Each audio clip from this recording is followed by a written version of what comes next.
Thank you.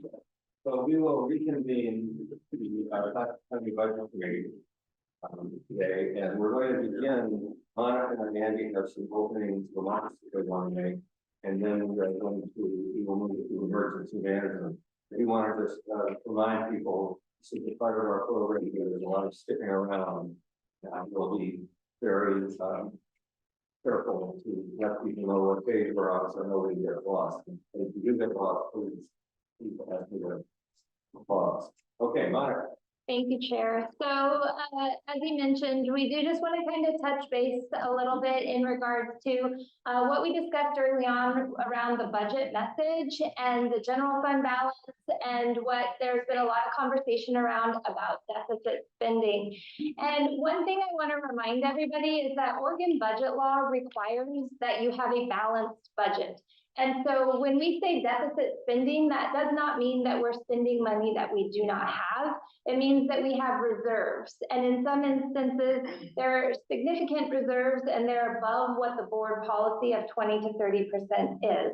And so we just wanted to provide you all a reason why we have been deficit spending. And so if you look back to the fiscal year of 2021, we had a reserve fund balance in the general fund of 58%. And what this means is that we had more than 50% reserves of our total expenditures.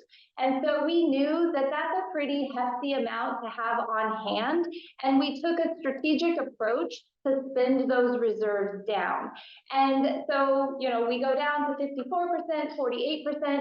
So when we deficit spent, it has not been a drastic nosedive. It has been a thoughtful process slowly going down. We are forecasting to end fiscal year 23-24 with a 37% fund balance reserve and forecasting to end 24-25 with 33%. We already anticipate, because again, these are projections that we're doing beginning in January and February. And so we still have 6 months of the fiscal year that we're trying to determine how it's going to end. And we already are anticipating that our reserves ending 24 will be slightly higher than 37%.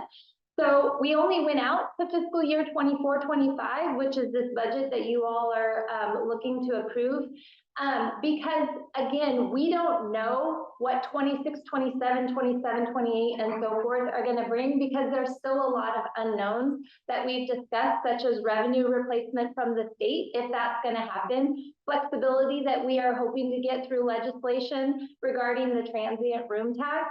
So right now we're looking at how we're going to end this year and where we think that we'll be at the end of next year.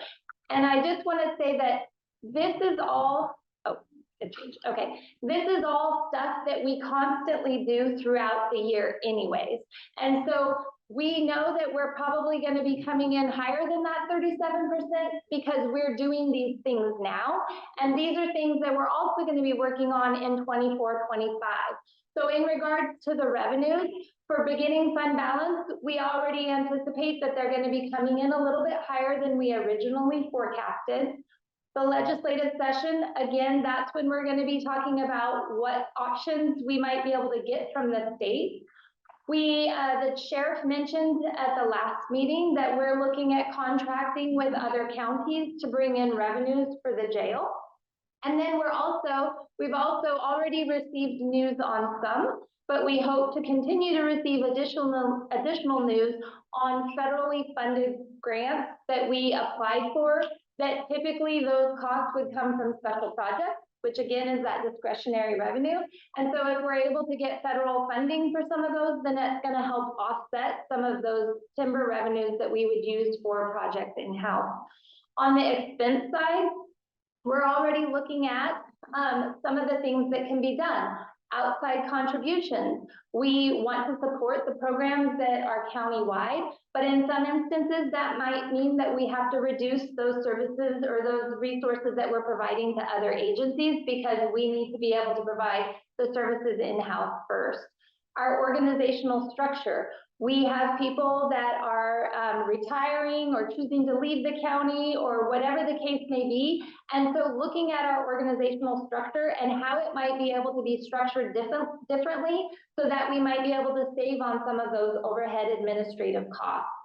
As mentioned before, there's also people who are going to be leaving the county, and when and where we can postpone filling those positions, that's going to help us realize savings as well. And then materials and services. Do we really need to look at acquiring certain materials and services this year? Can we try and hold it off and try and find a cheaper option in another way, whether that's something that we do in-house or instead of doing it in-house, do we contract it? So just analyzing those different options that we have. And this is all on page 60, beginning on page 60 in your budget document. So this isn't something new. This is part of the board's budget policies and part of the resource management policies and principles. And so these are things that have been in place for a number of years so that as we have those fund balances, we can constantly look at it and figure out whether or not we need to deficit spend, which again, the monies are there, we just aren't spending it, or we just aren't hanging on to it. We're utilizing it in another way. And there's a couple pages of that, but those are the main points. And so we just wanted to touch on that because that has been there has been a lot of conversation generated around that, and we hear everybody's concerns, and we have a plan, and we will continue to work with the board. You know, once we get through this budget process, then we're going to be entering into the next fiscal year. So come October through December, prior to the legislative session, we're going to be looking to have that conversation with the board again, because we're going to have a better idea of what the first quarter of the fiscal year 24-25 looks like. And then we're going to be able to go into the legislative session knowing what it is that we're going to be asking for. Any questions before? Yes. I was just supposed, historically speaking, how much of that deficit spending that we've done since 2021 has been associated to capital improvements versus associated to technical? It's all general fund. Capital improvements happen out of the special projects fund. So that's all personnel, materials, and services. Personnel, materials, and services. Yeah. Okay, and so the deficit spending for this next fiscal session will be all materials, personnel. Mm-hmm.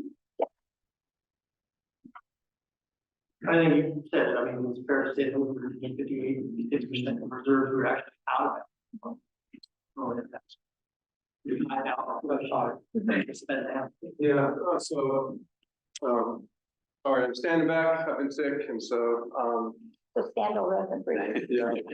So, I've been traveling, so what I would say is, you know, we manage the county over a multi-year period. It's not just 1 year, it is multi-year. So when Monica talked about this trajectory that has shown the fund balance slowly being reduced, that was part of a multi-year plan. And really 24-25, we know that we're gonna have to reset to another 5-year planning period because we know that the HCP really will impact us, we assume, in the 26-27 years out. And we also know that the 2025 legislative session is going to be a key point, not just for us, but for a lot of the coastal counties, a lot of the rural counties. And so, so there's a lot of conversations with other counties, lobbyists about what that legislative agenda might be looking like. But this has been planned. And we were sitting on way more money. So when you sit on too much reserve, that's money that's not going into the community providing services. And one of the things that did happen during that time frame is we opened up a new jail. And so some of those expenses were opening up the new jail expenses, which when I look at this in its totality, we will get to a current revenue, current expenditure balance through this next fiscal year. What we're dealing with is deficit spending, but when you deficit spend, it's not one or two things, one or two levers that you pull to fix it. It's like 50, 100 different ones. As you look at the county budget, it's a very complex, interwoven, you know, document, but it's almost its own ecosystem. on how counties function.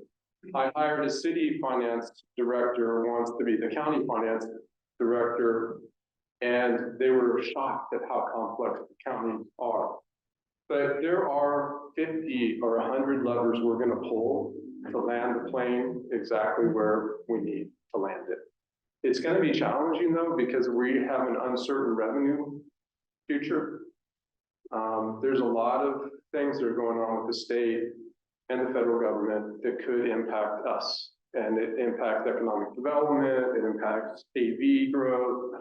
And so there's a lot of things, and we take them all seriously, but I just want to reassure folks that we do watch this doggedly. We know where we're at. We have plans. We will vet those plans with the board, starting early in the next fiscal year. And I don't feel like we're behind the 8 ball. I feel like we're exactly where we need to be given what these major challenges are. And so, but we're happy to answer any questions. I think concern is great because we are concerned, but we have a plan, so. I don't understand in all of my years in government, looking at budgets. Why are we calling this deficit spending if we're spending out?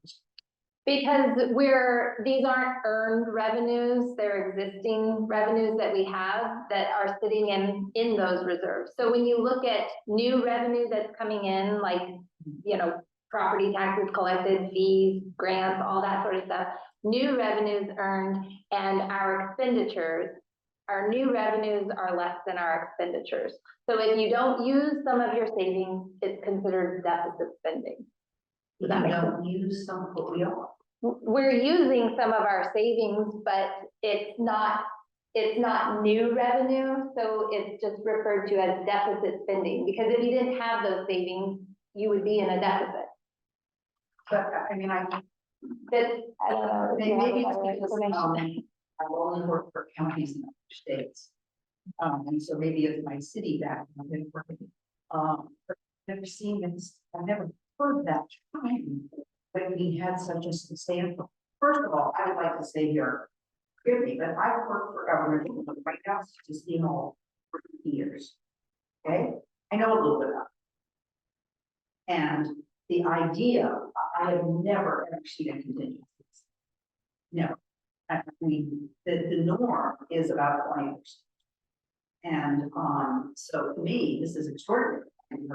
We've been, I mean, this is, that nobody here thinks that new budget. I mean, that's not the way going. We don't, you know, I mean, we zero-based budgeting, which is now about 40 years old in this state, in this country. It used to do that, but I think we've learned over the years that we have to think about doing that. And I think that what has happened here in West, and I have voiced sometimes opposition to the fact that we have such a large contingency. But now I'm really happy. So I'm sorry, I just the word deficit just doesn't ring true with me because I don't think we would call that in our homes business. We wouldn't use that. Mr. Thompson, you want to comment? Bring it down. Well, having come from an economy in Michigan, when I went to Alaska and came down to Oregon, I learned about the boom and bust economy, the volatility in the revenues in this part of the world, because we don't have the manufacturing economy. I mean, we've been working to develop and some kinds of value added to build up that, we call it that middle class capacity center of the budget.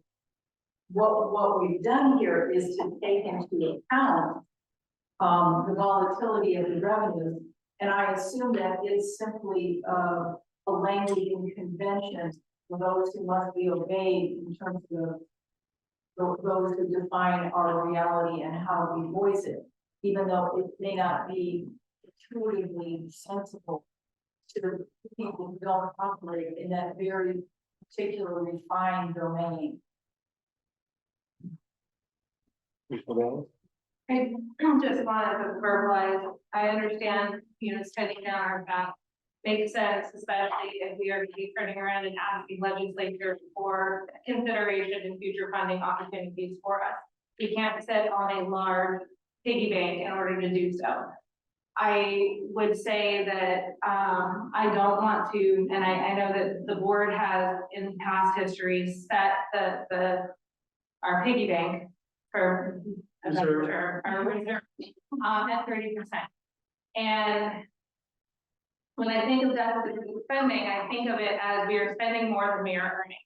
And so the trend, the 5-year trend of deficit spending more than what we are earning makes me uncomfortable. I'm glad to hear that we are going to be leveling out at that nice, 30% level, especially since we don't know what's gonna happen to us in the 2027-2028 budget season, when the full effects of adverse realities are going to be impacting us. But this will help our conversation at the state level. If we spend down closer to our threshold, I don't want to go below it, especially with the number of unknowns that we have in our future. And yes, Yeah, if I could just gonna answer, gonna reference, a couple of points. Commissioner Webb's right, typically for a county, you would see 15 to 20% from analysis for the reserve. I think there was at a point where the county was around 17%. So that is pretty typical for us, though, because of the volatility of our revenues. We've had conversations with the board about increasing that to a level that gives us flexibility, because on the one side, we are planning multiple years out. If something bad happens, you want to have a runway of multiple years out to actually address and manage through that. So it's very common for counties to go through cycles of spending in a deficit. When I say deficit, it just means current revenues more than current expenditures. That happens all the time. And there are cycles where it happens for 2 or 3 years, and then there's a surplus. And if it's a big surplus, then there's going to be deficit spending in some other years.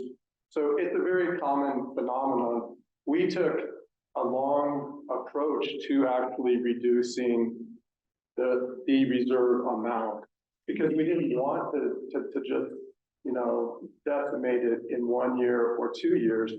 We could be close to 40% at the end of this year, 37, 38, I think is what the estimate is. But if our year end turns out better than we thought, we could be closer to 40.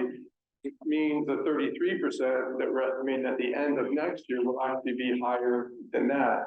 So to Commissioner Banks, what I would say is that we're probably going to land at above 30%. Even after all of this, we will still land above the 30% mark. It could be 35%, which just gives us a little more flexibility as we go into the legislative session and all the other. So we're still managing it for the long term. We're still managing for stability.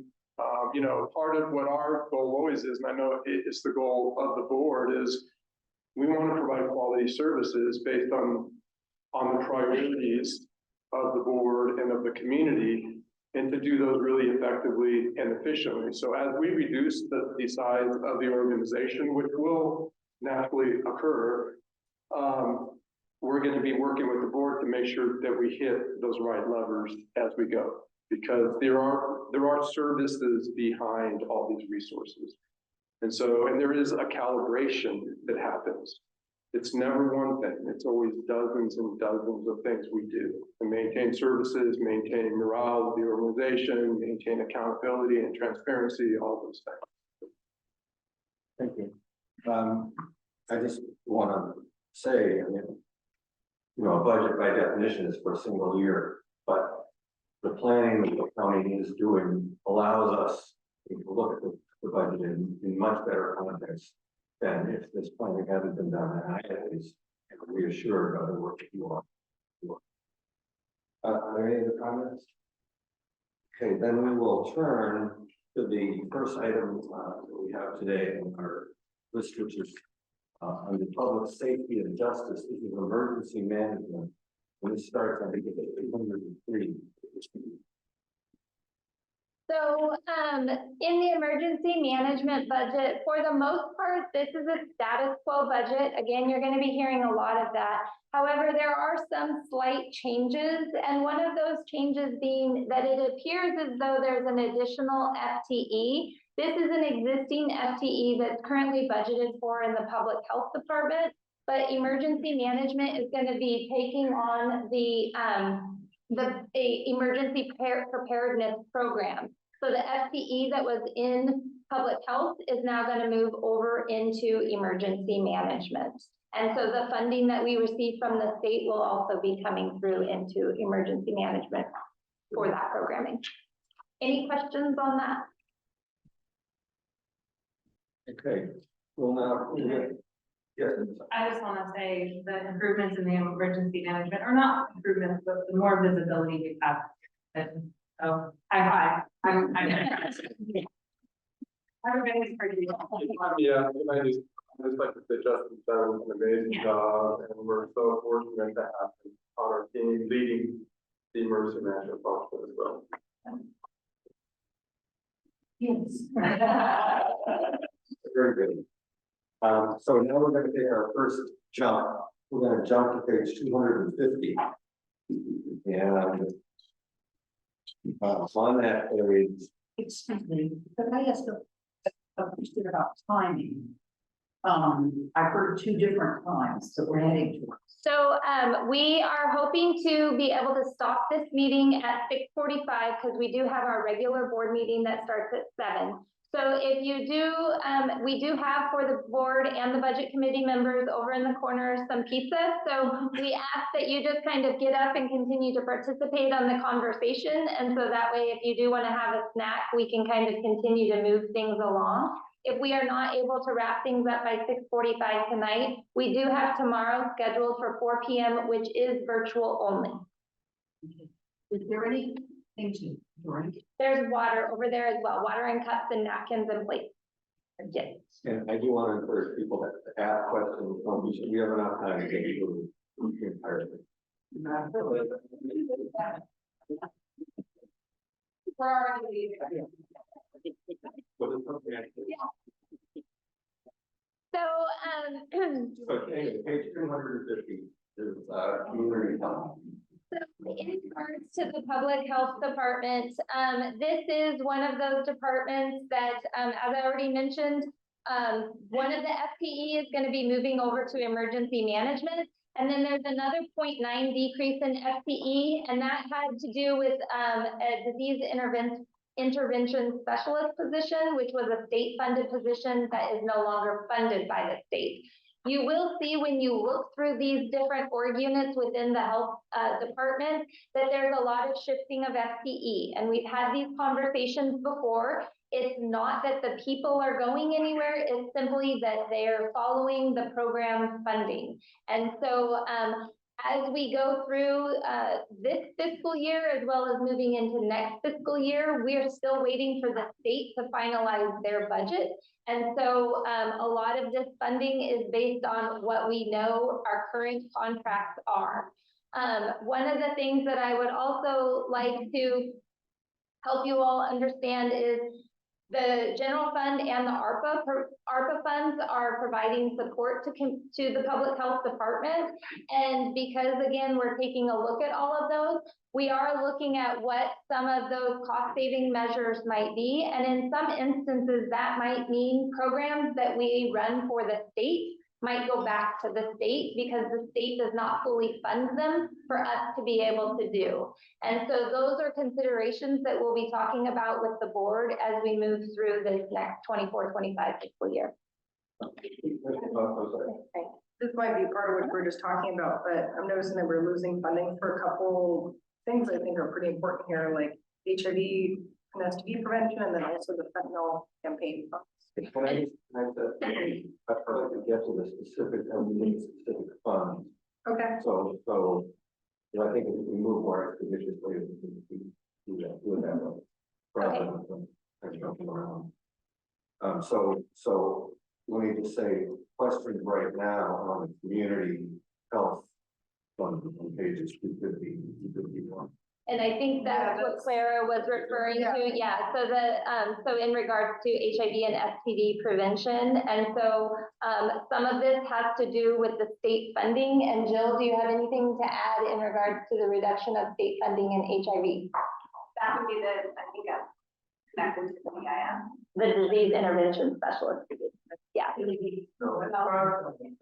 Functionally, it will have not much effect.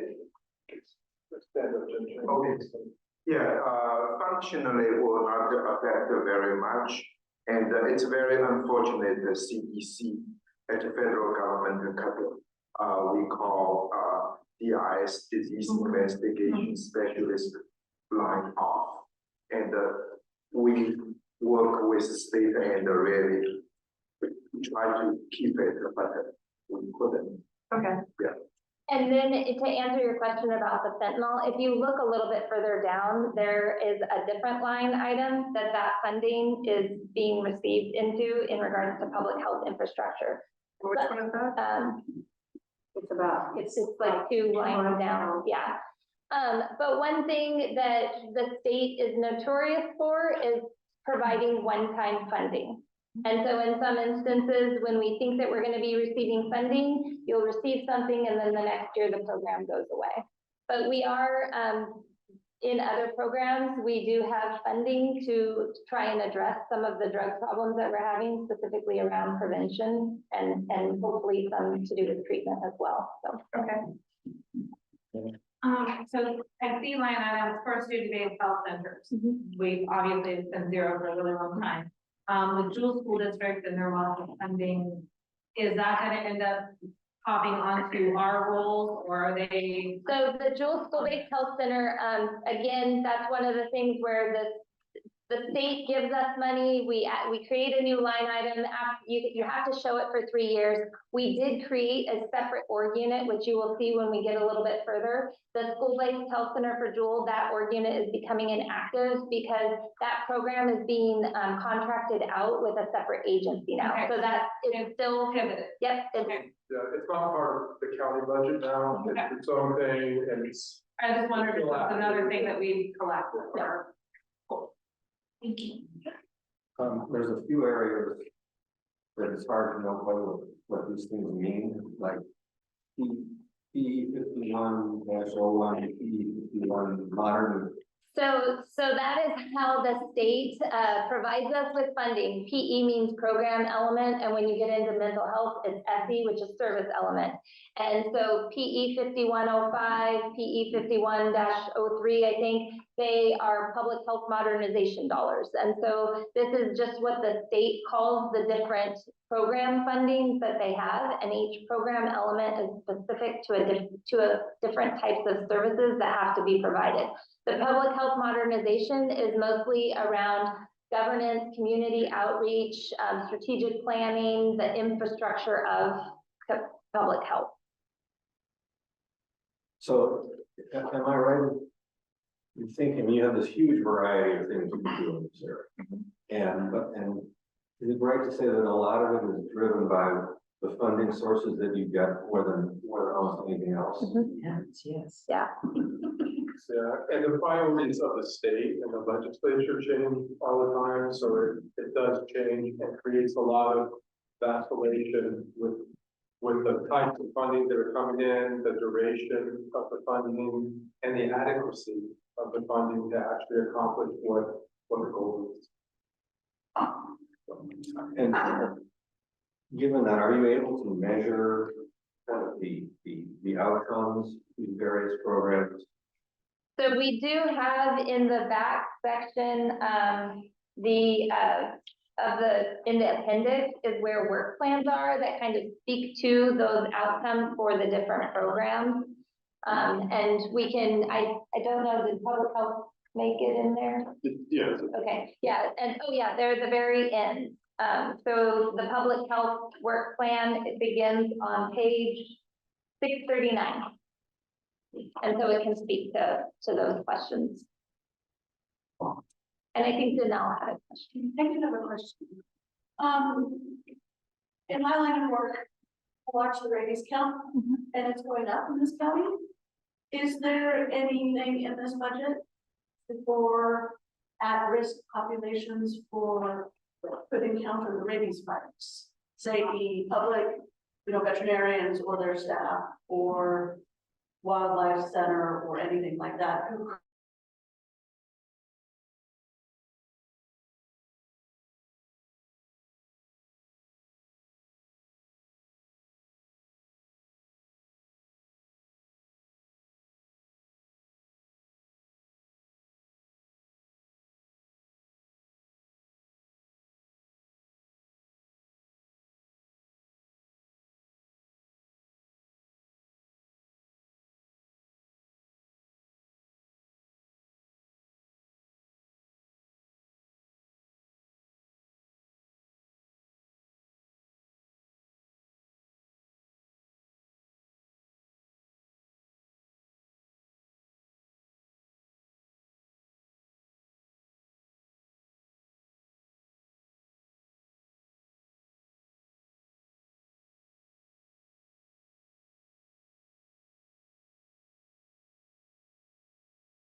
and the flavored vapes and all of that sort of stuff. So it also has a lot to do with working with the state on policy, and then going throughout the tobacco retailers in the county and making sure that they are doing what they're supposed to do to not be selling to anybody under the age of 21.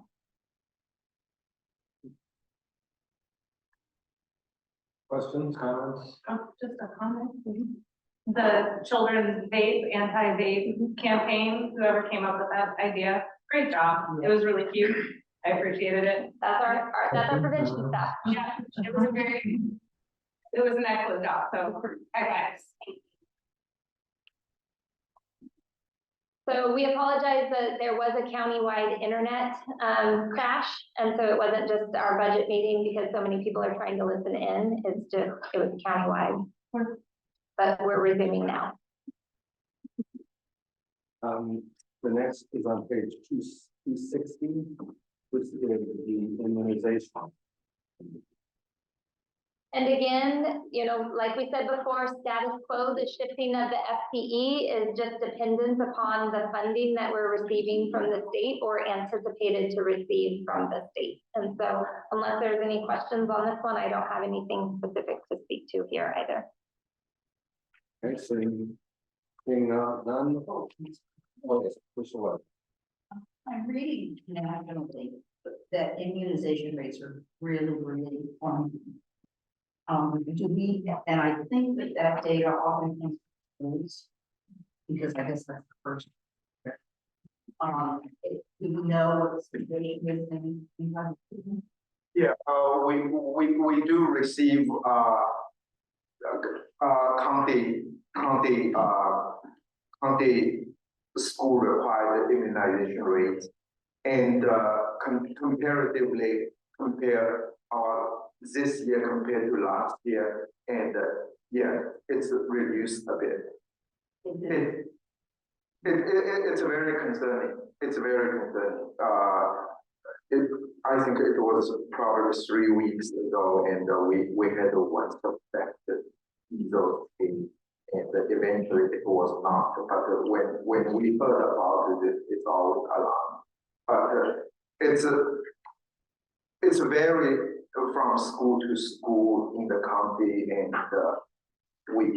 we usually receive county-wide data. Do we do anything about that? We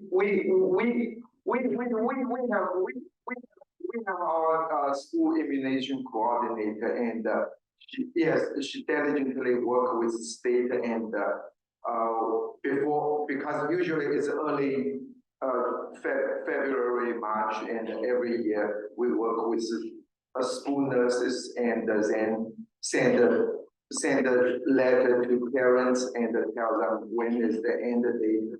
And usually, yes, our efforts can pop up, but the key issue, school immunization is low, is really because so many exemptions. And before I came here, I used to work in the state of Maine, and when I work in state of Maine, they had a philosophical exemption, religious exemption, and a medical exemption. And I think 2-3 years ago, and they removed philosophical exemption and the religious exemption, and their state of school children immunization rates jumped to the second in the nation. When I was there, like it's always like 10, 15, between 10 and 15. So it is a focus that our public health department, you know, it is a concern, and that's what staff continue to work on to try and, you know, make people aware of the benefits of immunization. So. Well, but I assume we're subject to state law. yeah. So there's probably, I mean, other than communication type outreach. Yeah, we work with school. Thank you. Anyone else? Next item, next fund is Babies First. It's on page 4. And again, not a lot of changes. This is the maternal child and health program. So they work with the mother and the child after birth. They do home visits, go in and provide care. Again, just a slight shift in FTE to another program. Comments or questions? Thank you. Women, infants, and children is 268.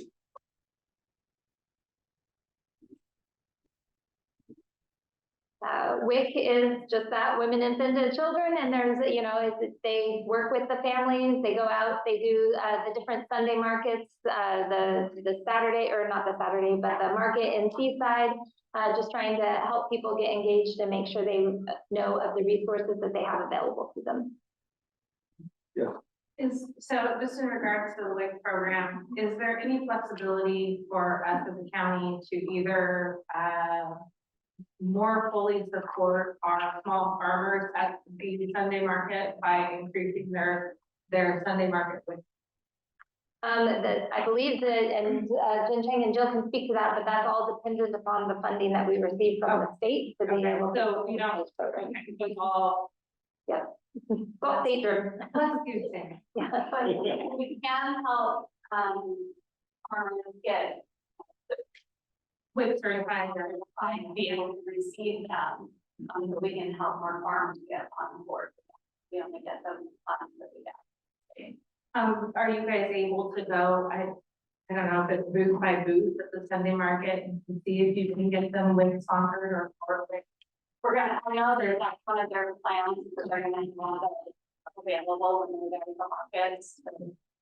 Yeah, we go to, farmers market, Sunday market in July, August, September. Yeah, it's 3-4 times. Okay. Well, I appreciate it, getting our small farmers involved in the program. Just helps them. it's also helped local economy. Yeah, and I think last year or a year ago, and our county program in the nation or in the state, and they get the most local reimburse local spending. I think it's not. This may be a silly question, but is there any link between the WIC program and the Babies First and the food banks? Oh, Is there any support? Are they connected at all? It's not, and but we work closely together, and because WIC program is a federal program, and it's a highly prescriptive. So every worker working the program need to get a certificate, and very much, and this family program, it's instead of WIC program talking about nutrition, and a family healthy program is more help building the bond between parents and the baby, and more focused on their health and the mental health and their development.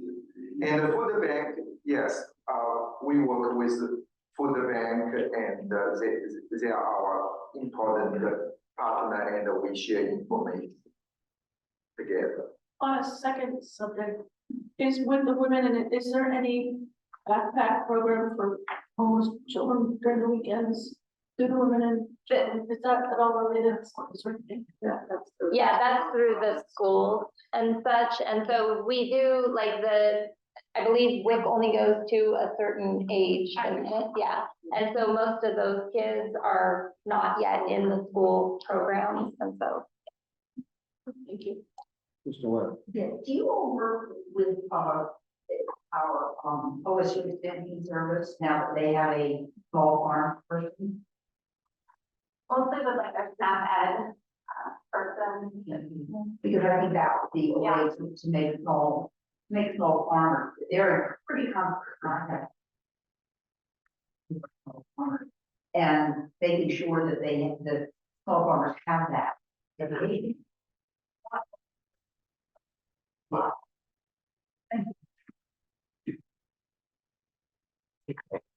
So, next, family planning. Family planning is on page 272.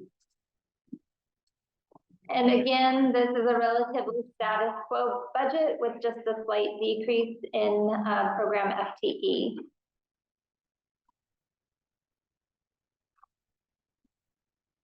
Questions? Comment? Okay. So after that, we move to harm reduction and overdose prevention, page 276. So again, in regards to the harm reduction, this one is seeing a slight increase in FTE because of the shifting of the programs that we're providing. This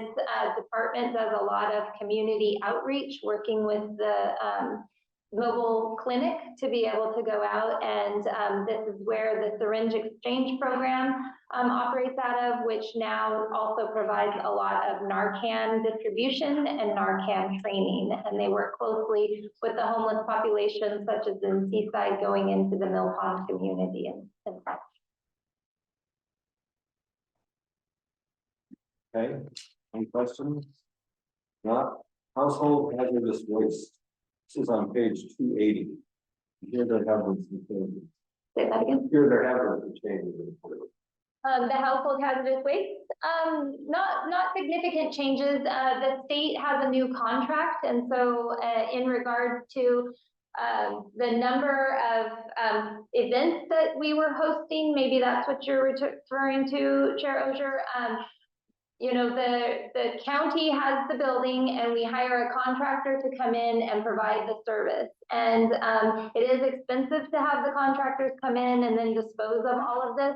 And so the last couple of years, or prior to after COVID, and we were trying to have more events, and I believe we attempted to have 8 events in a year, and that was a little bit too much. And so we are scaling that back and looking to provide at least 4 events a year, so once a quarter. One of the things that we are looking at are what additional revenues we might be able to have to help offset this program.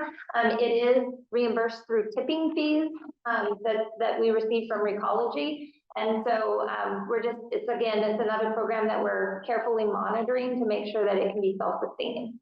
Yeah, and the thing that I was looking at on page 282 is practical services, the bottom, jump around. Yeah, and that when we originally started this program, there was a contract with the state, and then the state contract cost increased. In addition, we increased the number of events that we were having. So therefore, that increased the number of times that they're coming and the amount that they're charging. That wasn't sustainable. And so that's why we decreased it back down. Any other questions? All right, so emergency preparedness 284. So emergency preparedness, again, this program is going to be working through the emergency management department. There is a significant amount of funding that remains in this program that was related to COVID-19 vaccinations and monitoring and tracing and all of that stuff. The state has said some new ways that those funds can be used, but there are still a number of restrictions. And so staff is looking at what other opportunities they have, because that beginning balance is pretty significant. And so trying to figure out how we can best utilize those resources.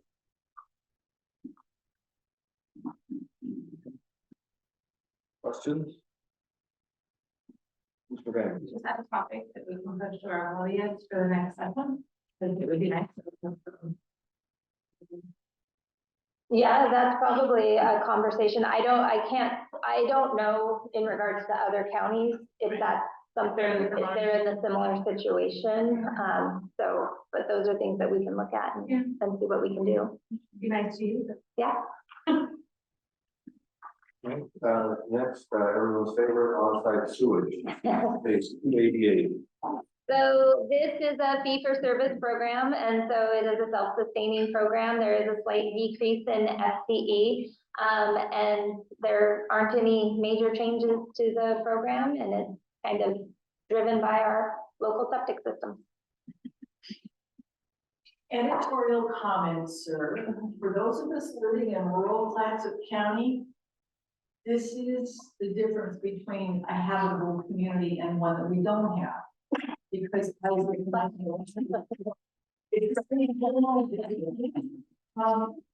thing is, we've got in part of Clatsop County unfortunate circumstances with drug-impaired people living in RVs and having raw sewage out on the ground.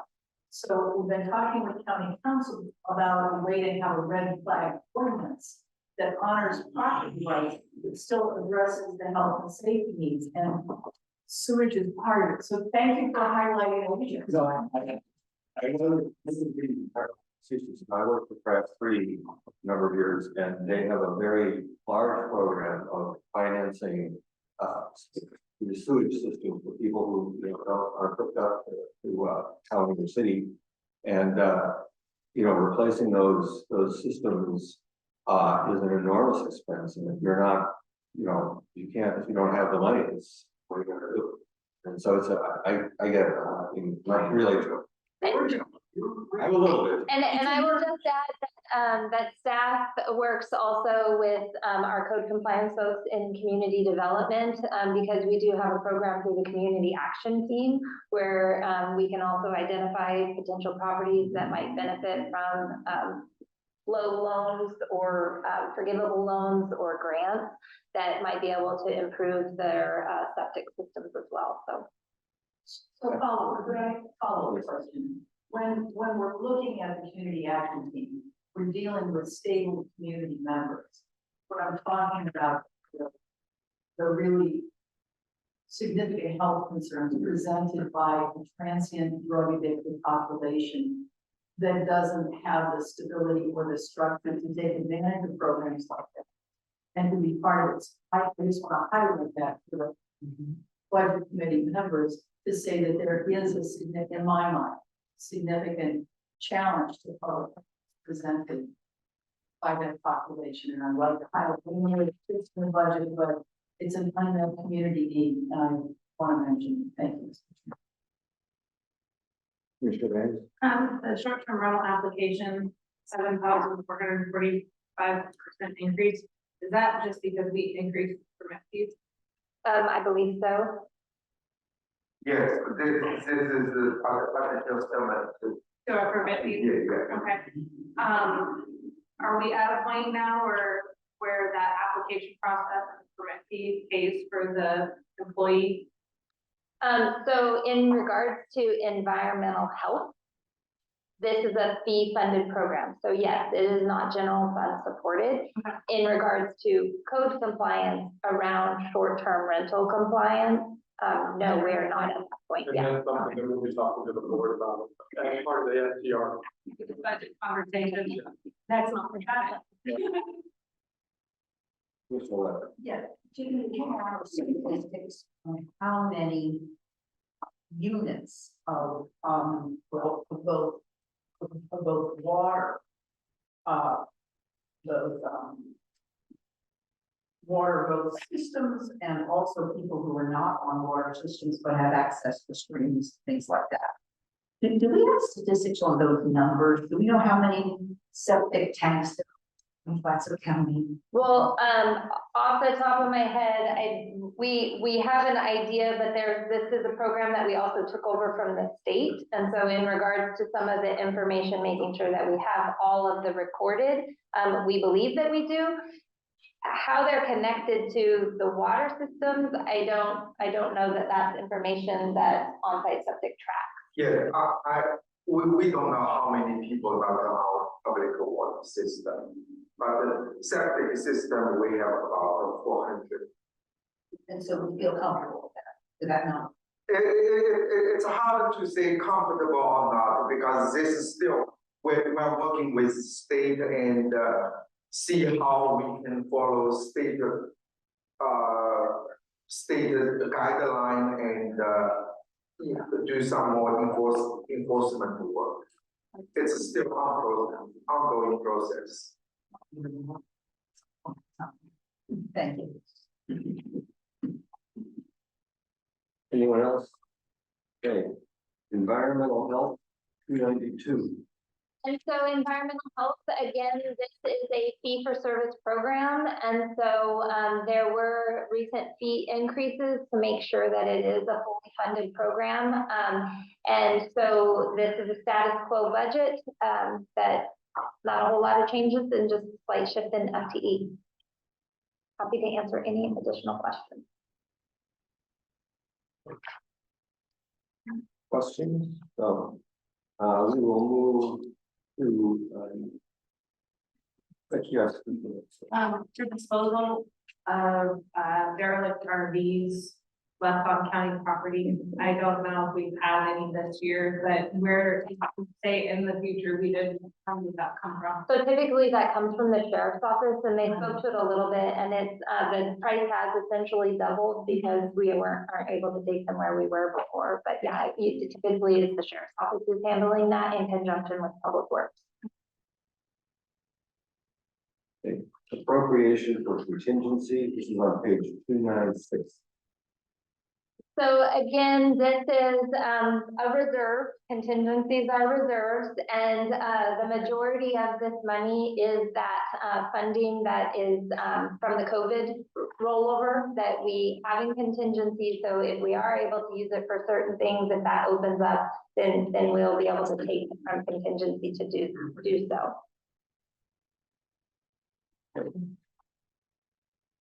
Page 298, mental health. So there is a slight increase of approximately $540,000 in funding. This is all essentially pass-through funding that goes to classic behavioral health care. And again, it goes back to what the state is funding for the different programs that they have. So here you'll see a lot of SE numbers, and these are all called service elements. They do a lot of shifting of what they're calling the funding. And so one year it might be service element 28, and then it gets shifted to service element 30. And so we just try to track as best we can, but they also make those changes mid-year. We do have some staff time that gets charged here because this is a contract that the board often sees a number of budget adjustments specifically for these reasons. In some instances, it might be decreasing funding, and in some instances, it might be increasing. But this is all essentially passed through to classic behavioral health care. And funding here has been considerably greater than it's ever been in the past. And how long it's been like this. Yeah.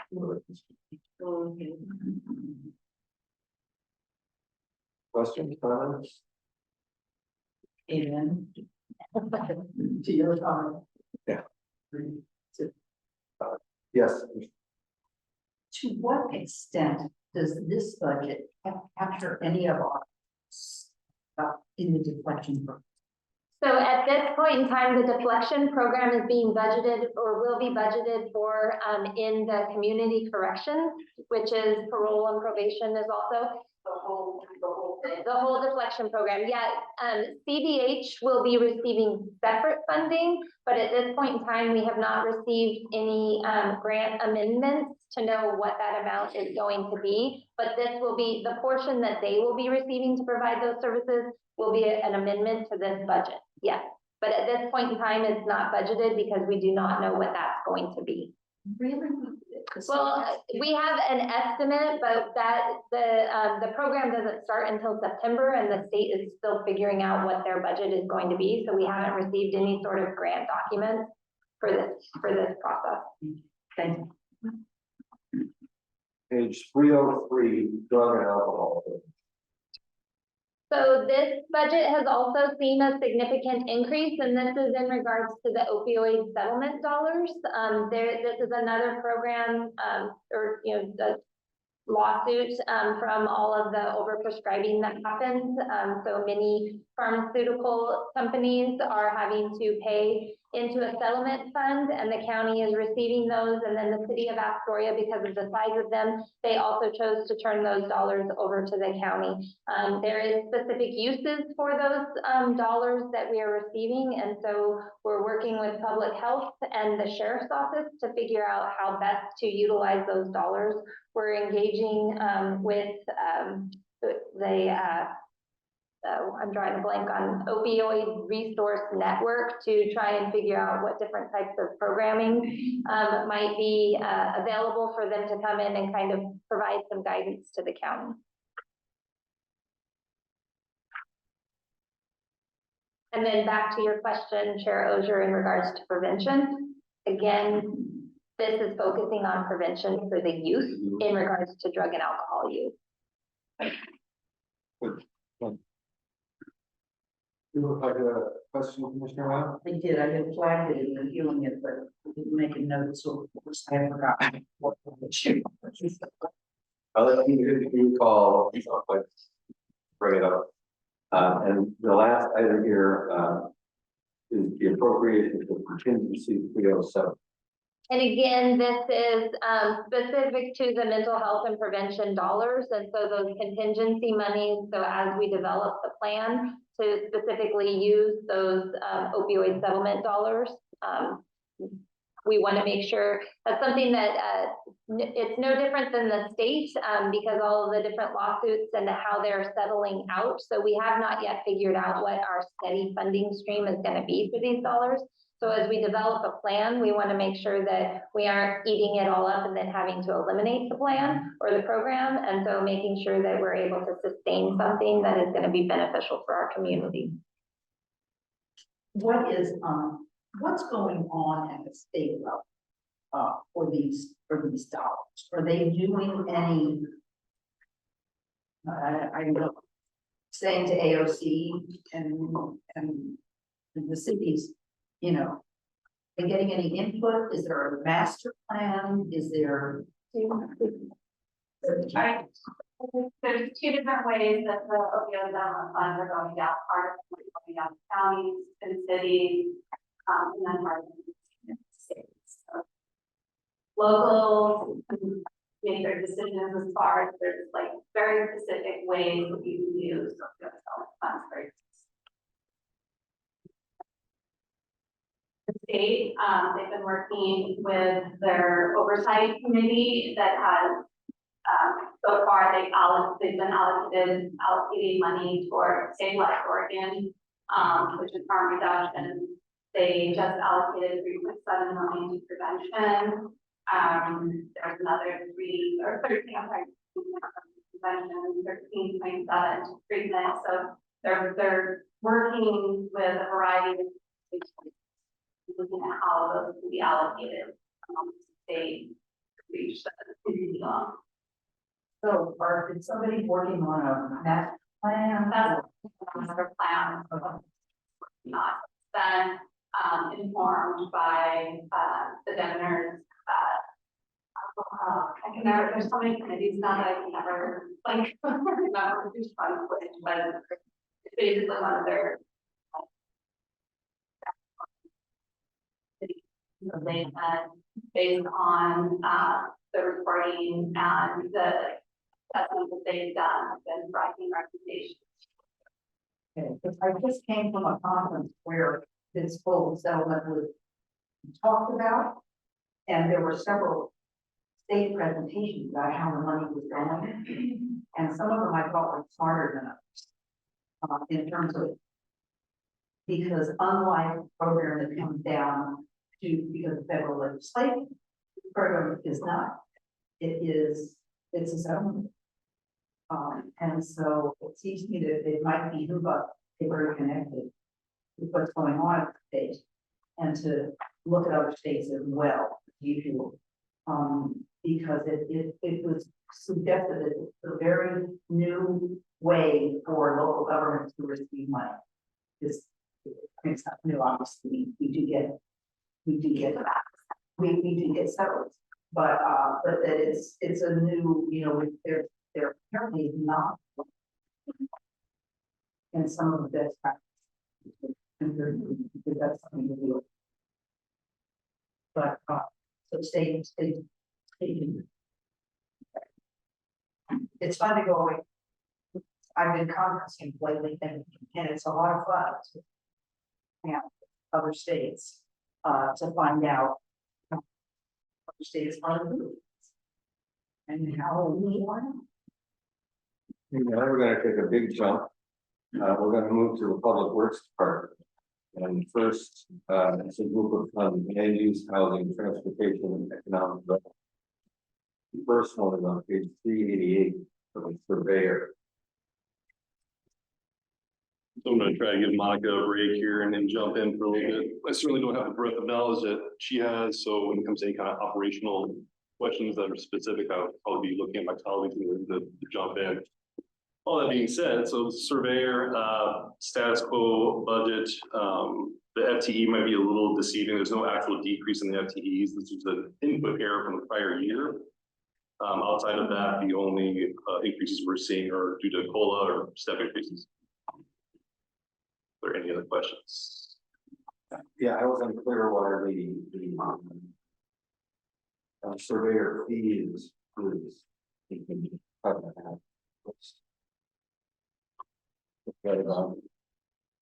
So, Sam, do you want to speak to that? The fees are just based on what we collect, it fluctuates a lot based on the housing market and how many surveys are turned in every year. So we don't have a lot of subdivisions show up, we don't get those fees in the survey. So we have seen a little bit of a slowdown, in what we've received so far. So it's essentially a server investment. Yes. Yeah, we'll adjust them based on the current year and what projections. Any other questions on the surveyor?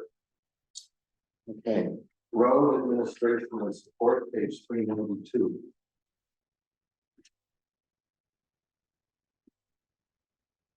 There's a slight increase in the FTE. This is due to moving a 0.5 admin assistant FTE from fleet management into road admin. Outside of that, this is a status quo budget. Are there any questions? How is the amount of state funding that we get? How is it determined? Do we consider it adequate or is it? No. Excellent Yeah. question. I mean, I spend a lot of my life in committee meetings about this very topic. And ODOT is applied for the underfunded agency. Also, 2017, addressed capital projects, both for the, bright and shiny objects that people wanted to support, people being legislators, operations and maintenance, and so on. So ODOT has this imbalance. And as an agency, it's underfunded. That plays out at the state level, it plays out in how the money is distributed to the cities and the counties in terms of the stability and reliability and the amounts of it. Because it's always up for question because the agency is vulnerable. That's why there's going to be a tour of the Joint Transportation Committee of the legislature coming to Tillamook. They're going to be doing a road tour and looking for problem areas. They're going to be looking for community input. It's a whole conversation that's extremely political and extremely contentious. It all revolves around lack of adequate funding from the federal to the state and to the local. Yes. Well, it's very complicated, so we could spend the next few hours just talking about this topic, but it's not. There's work to be done, and we're trying to do it, so we take your point, into one longer conversation. We won't take the rest of it, but I'm happy to do that. We take what we get and do the best we can. Right, and advocate from. Other questions on the fiber? No? Okay. So road maintenance and construction, page 397. So this area is seeing an increase in FTE, but it's not there. These aren't new positions. Due to all the mechanics and the fleet manager, they're being transferred from fleet management into road maintenance department. I believe originally there was some intentions for administrative oversight that was done. The Public Works Department, as you'll all recall, we decided to bring the management of our fleet vehicles in-house because we were going to different places, whether it be Jiffy Lube or Ford or wherever. And we figured that as far as the maintenance and oversight of our vehicles, we brought it in-house with Public Works. Public Works, as you can tell, is funded specifically by road taxes, whether that's being the road district taxes or the state highway funds. And so how those funds are used is very specific. We thought at the time that it would be easier to manage if we created a separate org unit and called it fleet management. It was something that we tried because we hadn't done it before. After realizing what it meant, it created a lot more administrative work because the majority of the work that's happening on the vehicles is happening in the road department. So it's easier to instead have it all be in roads, not in a separate org unit. And then when we are doing work on all of the other departments, it's easier for the road department to just bill those departments, because otherwise they're billing the rest of all the maintenance mechanics and staff time. And it just creates more administrative work. So again, trying to figure out where those efficiencies are. So we're moving it back into the road maintenance and general roads fund. So There's this line item in 401, it's 275,000 classification. yes. So so we were just talking about that before you came in, and as you'll see, there's where was it at? So employees, in part of the bargaining contract that they have, if they are working on certain pieces of equipment, they will receive above classification pay. So it's approximately 10% above their regular rate of pay for operating this equipment. It is a combination of their regular wage and then that above classification. And so between 82-1946 and 82-1740, those are their salaries, and what it is that is getting captured in that 82-1946 is a portion of their salary that should be up above. And so it's an accounting thing that obviously it has been tracking that way, and we need to figure out how to separate it out so it's just capturing that 10% portion, not the entire portion of their salary. Does that make sense? I think so. Well, and to Terry's credit, he said, if somebody's gonna ask a question, they're gonna ask a question about that. Well, Terry, I just want to say thank you for fielding all of the student emails that you got from that school district last year, and the amazing work that you guys have been doing in that, the culverts and all of the other improvements. It's been well noticed and appreciated. And you didn't think talking to high school kids. Oh, that was a lot of fun. So, Mr. Jerry, we're trying to get our opportunities carried out. Well, we have a conversation about functioning wells, and I could shift the frame of the conversation to be wetlands have to be considered as a part of the infrastructure to deal with wastewater, fresh water, and stormwater as part of maintaining the road system. And I got that from you, so thank you. Your benefits. All right, any other questions? So the next item is, we have to jump to page 406, this is appropriation for contingency. So similar to the other contingency funds, these are really just reserved within road maintenance and any kind of emergencies that may arise. All right. Next on page 408, land corner preservation. Please explain to me what the land corner is. So we'll let Dan, because he likes to always speak to this piece best, but this is all the historical landmarks that are throughout the county. Yeah, do you have a specific question? No, I want to know the land corner.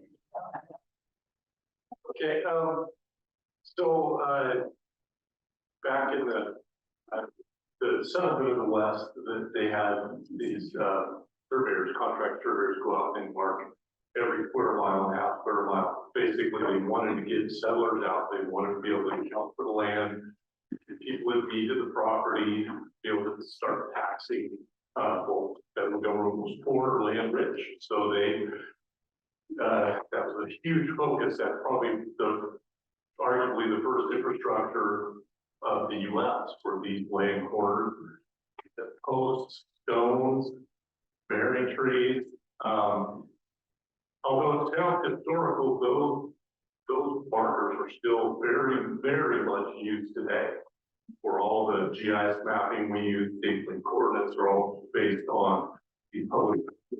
And so, they need to be maintained just like any other infrastructure. If you let them go, you can lose one or two of these section corner, which is the term of the specific name for these lane corners.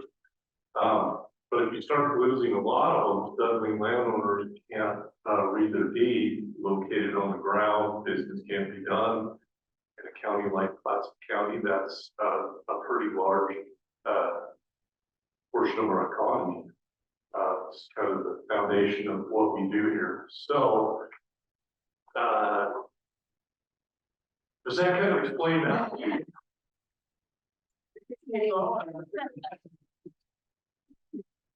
So, one thing you may see, I believe Terry kind of passed it along to some of you, is our statewide surveyor group is considering changing, tweaking the legislation just a little bit. Right now, that fund is based on every deed recorded that has to do with land. There's a $10 fee that goes directly into that fund that be spent specifically for our county surveyor crew to go out and keep these corners. We'll go out and we'll find either the old post. A lot of times since that fund was set up in 1985, it was capped at $10 in the statute. And so in the 80s, that was plenty of money. We had a full-time crew in Clatsop County that went out and we did a lot of those corners. And we set, you see those brass caps or those balloon did that, those corners. And although they were set with a lot of, sort of take a lot of time to building and stuff, but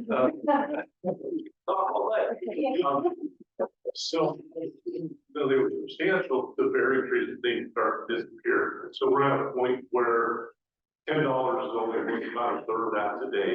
So we don't have room right now. So you may see our group is going to see if we can get in this next legislature to strike just the words not to exceed $10. So each county has the choice to set that fee at what they need. Some of the bigger counties don't need the $10 right now, but medium-sized counties and resource counties like ours tend to need that more resource, meaning in Clatsop County timber, Eastern Oregon counties, maybe some agriculture. So expect to maybe see that, and I might be coming back to you all to try to sell. I think in our county, in a vertical, I'd like to. What I'm really hoping to get is maybe one other employee funded to go out and do those corners all the time. Okay, I'll thank you. Thank you. They want to give you people in the room who care.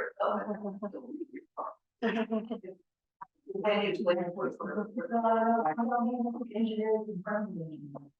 I mean, it's people who are, We get anything close to. Any other questions or comments on land surveyor land corners? We are going to go to the bike path, page 412. The bike paths again, this is a very status quo budget. I think it's probably just worth pointing out that there's $60,000 squared out for the contractual services intended for potential pedestrian projects. Are there any other questions? Questions on bike path? And you've resolved some of the issues about the recreational paths. Immunity. Yeah. Yeah, that is more specific to our parks. Recreational immunity is in regards to those parks and trails.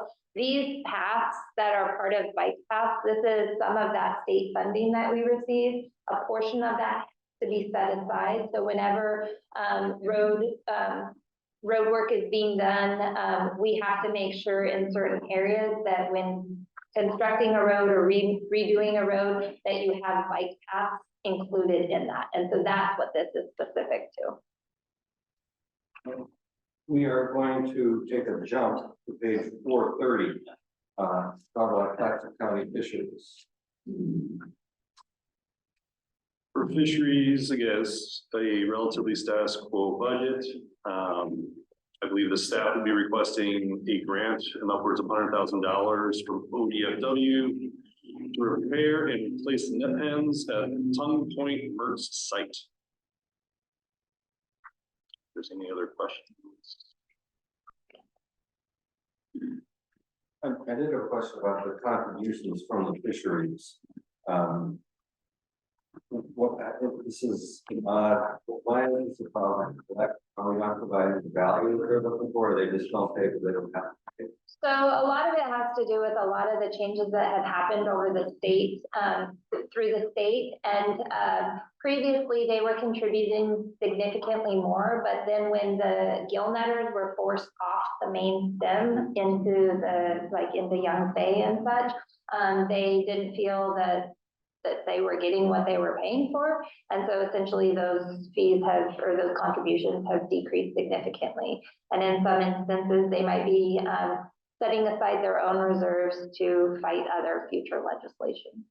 So this is essentially voluntary contribution that is no longer being paid. Some still are making, yes, but it has decreased significantly. Too bad. Other questions? So if the program is being funded by Clackamas County, the funding is coming from somewhere else, From the state and Bonneville Power Administration through their state program. but we still have ownership.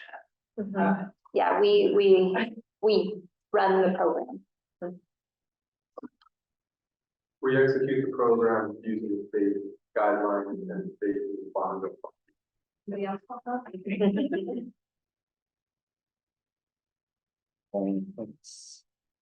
So industrial development and revolving fund, this goes to page 438. There's relatively no change in the balances in this, this org unit. Specific to the purpose of this fund. So this is specific for industrial lands in Clackamas County. And so this fund was set up when the county sold property to be developed for for the North Coast Business Park, Costco, Walmart, Home Depot, all of that area. The county still has approximately 130 acres that is currently under contract and trying to get that process completed. And hopefully by October, we will be able to say that it is no longer in our hands. But until then. And the money would go here. The money would go there, yes. You have a budget. We have not budgeted the final sale of it, no. Right. Yeah. Yeah. Yeah. Thank you. Then If you have questions. we jump now to page 460, general roads, again. So this is somewhat connected to what we spoke of earlier for the road maintenance and construction. We're moving all the fleet management staff back under road maintenance and construction. So you're seeing all those FTEs get transferred over. Outside of that, the expenses remain relatively the same for what we're trying to aim.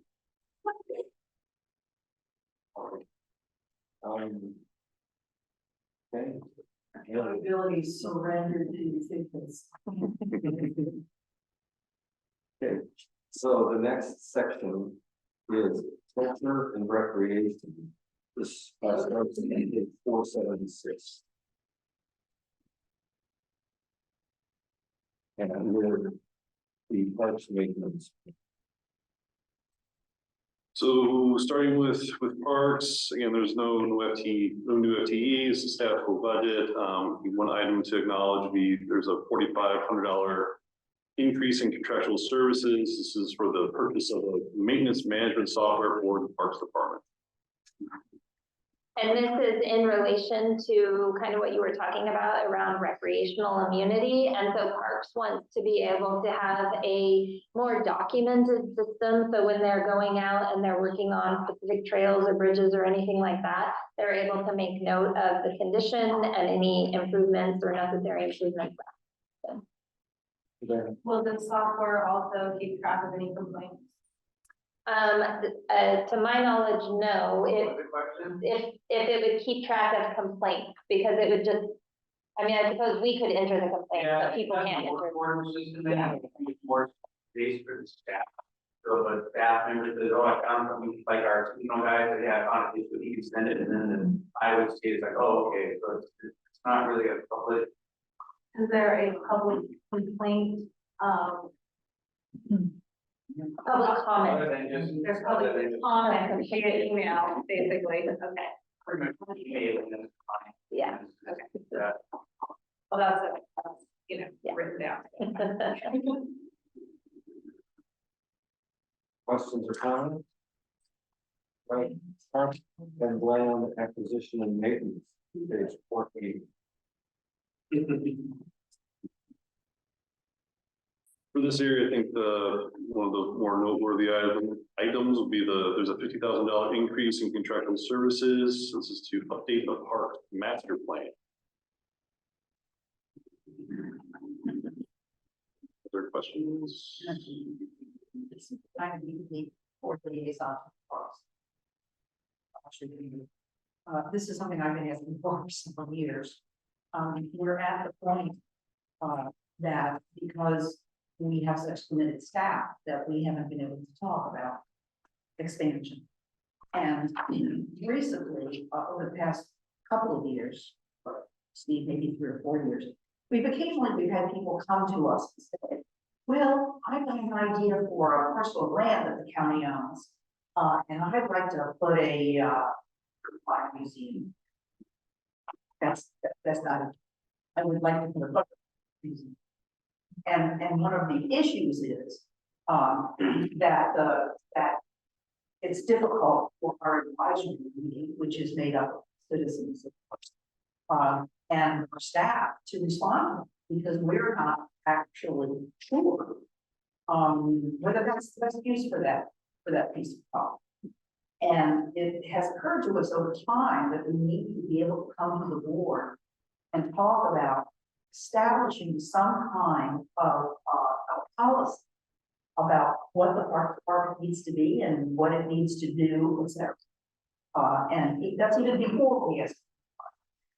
But it's the county owns an enormous amount of, I can't remember, Steve, many acres of land that has come to us primarily through foreclosure. And when you think about foreclosure, it's not people who own houses don't only go into foreclosure. People who just have dirt also. And so we have a lot of land that is county owned and some occasionally some countries. Gee, can I put a on those kinds of things? And we don't have any answer. So we'd like to be able to ask some very basic questions. Most counties that I'm familiar with have parks master plan. Ours is 20 years old, Steve? 2006. Yeah. So, so we need, I believe firmly that we need to do some thinking about what our parks department, what the county role is in building and sustaining the parks. And especially with the wacko, that 80% of our land is in forest. And that all of our, we have like a U-shaped, we have this U-shape of occupied land. And we have three major highways along which we could be putting. Well, we know, for instance, we have a huge number of requests for camping grounds. We need to think. And I really would like to see us do this. We have a gorgeous new comp plan. And this is to me a part of our county planning that is this long range plan. So I really hope we can make this happen. Is this enough money, Steve? We're gonna add that the city of Astoria is, on its budget, is updating their parts of master plan. It's about the same amount.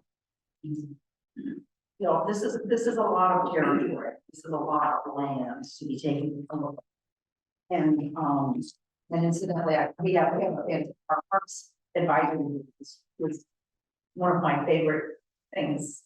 It's a community, it's a group of people who are just so dedicated and work so hard. I think that they deserve to do this again. And the cool thing is that we have a couple of people who are actually on the original parks planners. So we got a lot. Please. We will now, we are going to move back. Yes, County manager. I feel like I've had this parks master plan conversation before, but I don't remember where. Was it in here with the rest of the commissioners? Yeah. What was the result of that conversation? We came and provided a discussion point about whether or not we should move forward. There was a grant opportunity through the state, and so we came and asked the board if that was something that the board would like to pursue. And so how we would fund the majority of this park master plan is through a grant. Thank you, because I really felt like I was in a framework. Where this is, like, I put the information before I couldn't remember the where or the why. Thank you.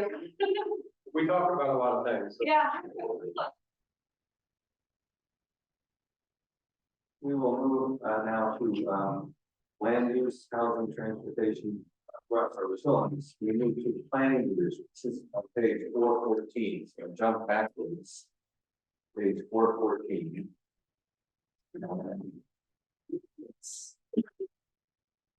Everybody found together. Page 414.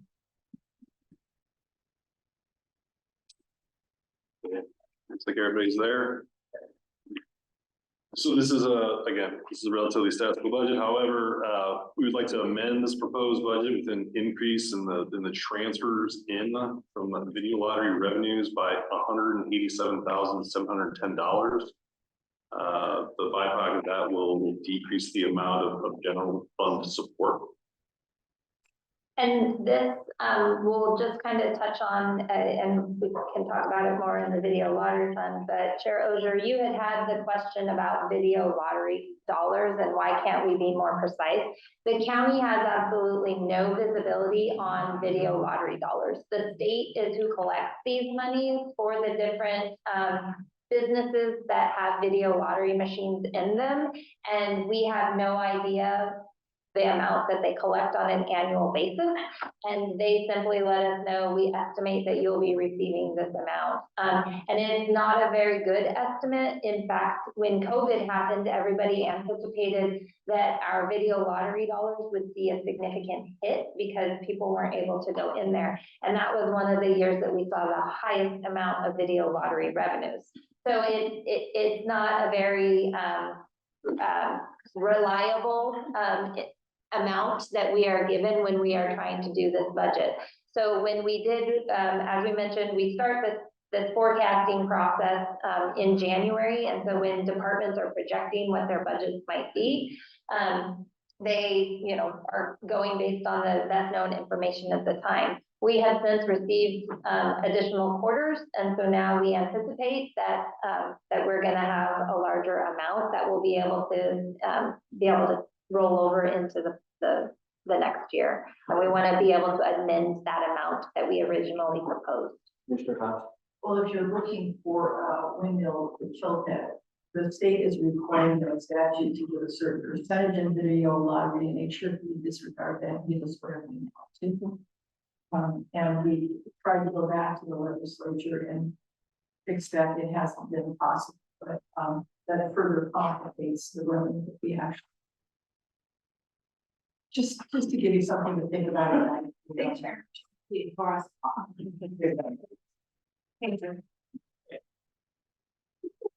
So that change will be in the what we approved. Yeah, so that at the very end, before you approve all of this, we will rehash all of the different proposed amendments, as we mentioned some at the last meeting, like in community corrections. So we'll go over all of those, but this is one of those proposed changes that we want to make before you approve them.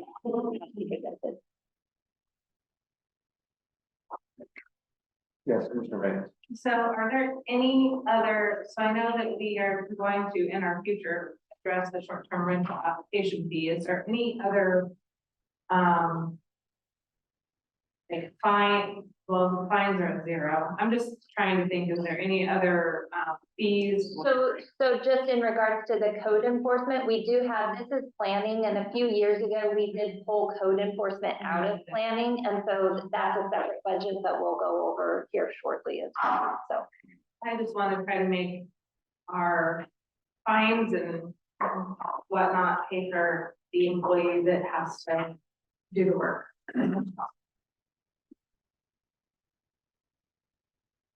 All right. Good. Nothing from council on that, we move to code compliance. This actually is expected on, concern the Commissioner Banks has, and I said I need to, so if you want to talk about. So this is again, I'm sorry, this is very status quo budget. There's almost no changes in the balances outside of for COLA or step increases. And if there's any other questions, we can elaborate on. I would just, I appreciate the department's overuse, the fines are sometimes posed, but code enforcement is not viewed as a revenue source. And I appreciate the carrot sometimes more than the stick. But as I look at some of our costs, particularly we're having to pay contractual legal services. That seems like a case where people where those costs are generated, their hours fees offset that at least. Gail, would you like to speak to any of that? Yeah, so if I understand correctly, your question is whether or not the fines we collect are being offset or offsetting the I think legal costs. my question first is, are we being having a little bit too much carrot and not enough stick, especially in cases where we have these kind of outside costs? To an extent, maybe sometimes there are any errors, but they don't was usually involved, public costs, usually in the extent of additional staff time where we try to work with property owners and residents before they get to that hearing officer stage, and we have those legal. So that's really where our carrot lies. The stick is really the one that. And typically, if our case is upheld by the hearing officer, the fine into 2 or 3 parts. Usually civil penalties that get paid upfront and then it's separated up in our county code. And then there are parties that if the violation isn't addressed within a certain period of time becomes a lien. $50 per day for violation. So if I see 3 violations and they're collecting fines a day, each one of those to be reported as a lien against the property up to $20,000. So we have it at 20,000, so we don't create a situation where we have a lien that's worth more than the property would ever be. And so sometimes also we have been awarded by the hearing officer the actual of the hearing officer and any costs associated with the case, so whether that's advertising, signage, public services, the legal costs, anything else, we've been allowed to recoup that. Does that I think so. I mean, I see we only have $5,000 budget fees. Because we typically, when code compliance we started, we didn't have a code compliance program in several years. We first sought in the code compliance officer and made him a planner. And so code compliance is being done as staff planning, staff had time. And then in 2018, the board at that time granted funding to hire And so with the program, we started board, usually have this call, they were wanted to bringing people into compliance and not using it as a way to penalize people and create funding and revenue for the department. So that's where we focus it, and that's why we don't focus a lot for fines and fees, because that's not our goal. You know, in the past couple of years, we've probably collected close to $55,000 in fines and fees, for various code violations that settled. And those are into a special fund, and Andy can tell you more about that special fund than I can and how it's set up. But, it's really there for the opportunity for us to create as being co-compliant community development, to create a program, like we have with the solid waste abatement program, where we can give out vouchers to help people clean up their property when they've been victims of illegal dumping, or another program that we consider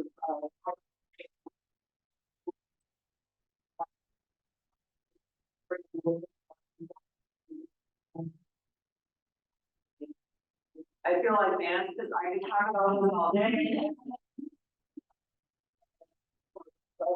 And I will just add kind of what the county manager spoke to in the beginning is this is also where a lot of staff time gets spent on those short-term rentals. And so looking at potential fees, permit fees and such, so that way staff that are spending time on those short-term rental code compliance issues, those costs could be recouped.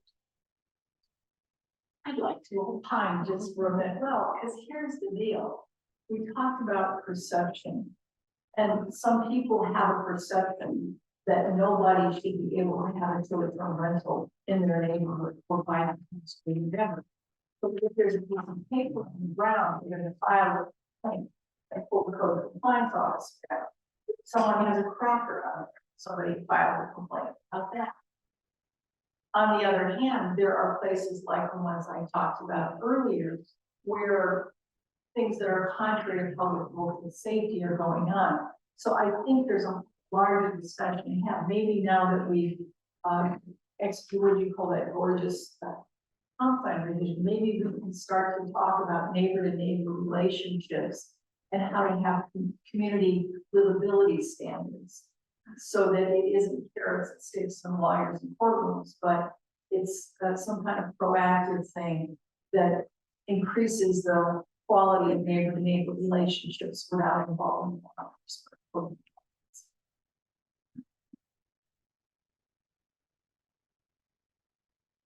Okay, any other comments on the code compliance? Not. We're going to move on to building committees on page 422. So for building codes, well, a small amendment to this proposed budget will increase the beginning balance transfers out by $7,000.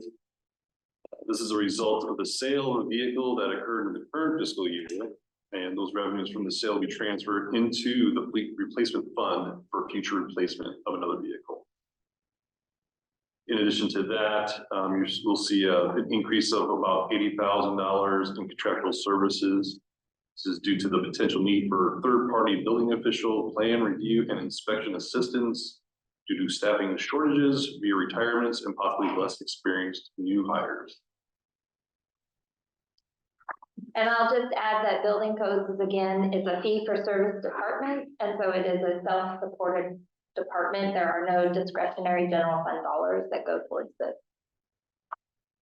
This seems to be one of the county sort of most serious specific problem getting this department up to staff. I think that it's not just a county problem, it's a city problem as well in regards to, or yeah, state problem, in regards to just finding the qualified personnel who are wanting to do this work. But I will say that we are currently, we have a building official and we have an offer out to a electrical inspector. And so in regards to being fully staffed, my knowledge, you're almost there. So, we have hired electrical inspector, which has been making for 9 months, and then we're putting next week, which is wonderful news. And, yeah, we're looking for, also tied to the upgrade of the lawn. Be able to process that quickly. Commissioner Banks. Is the increase in license and permits and electrical permits because of the projected increases from the Lana bill, or is that increase in natural permits? No, it's not included the law. Then with that, or you, we can and that or our new building official. We'll be able to do a bit more, Thursday, and then 19% increase. And then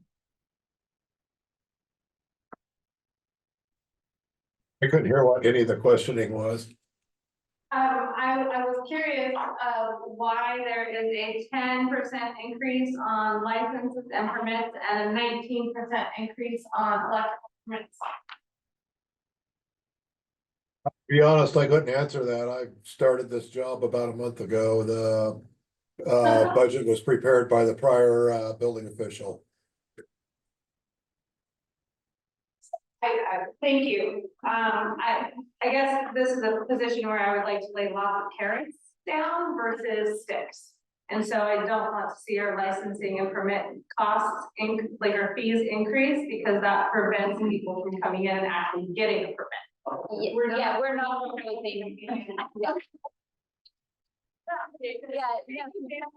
No, we're not, and the countywide fee schedule will be coming before you all, at the end of, or towards, in the month of June. And we're not proposing significant increases in these fees. We need like carrot cake. Carrot cake, Bill, guys. And I think this is more activity driven. Yeah. Okay, that's good to hear. Yeah.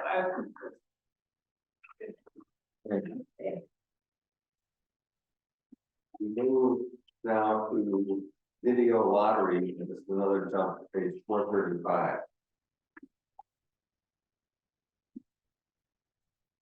So we touched on this a little bit earlier.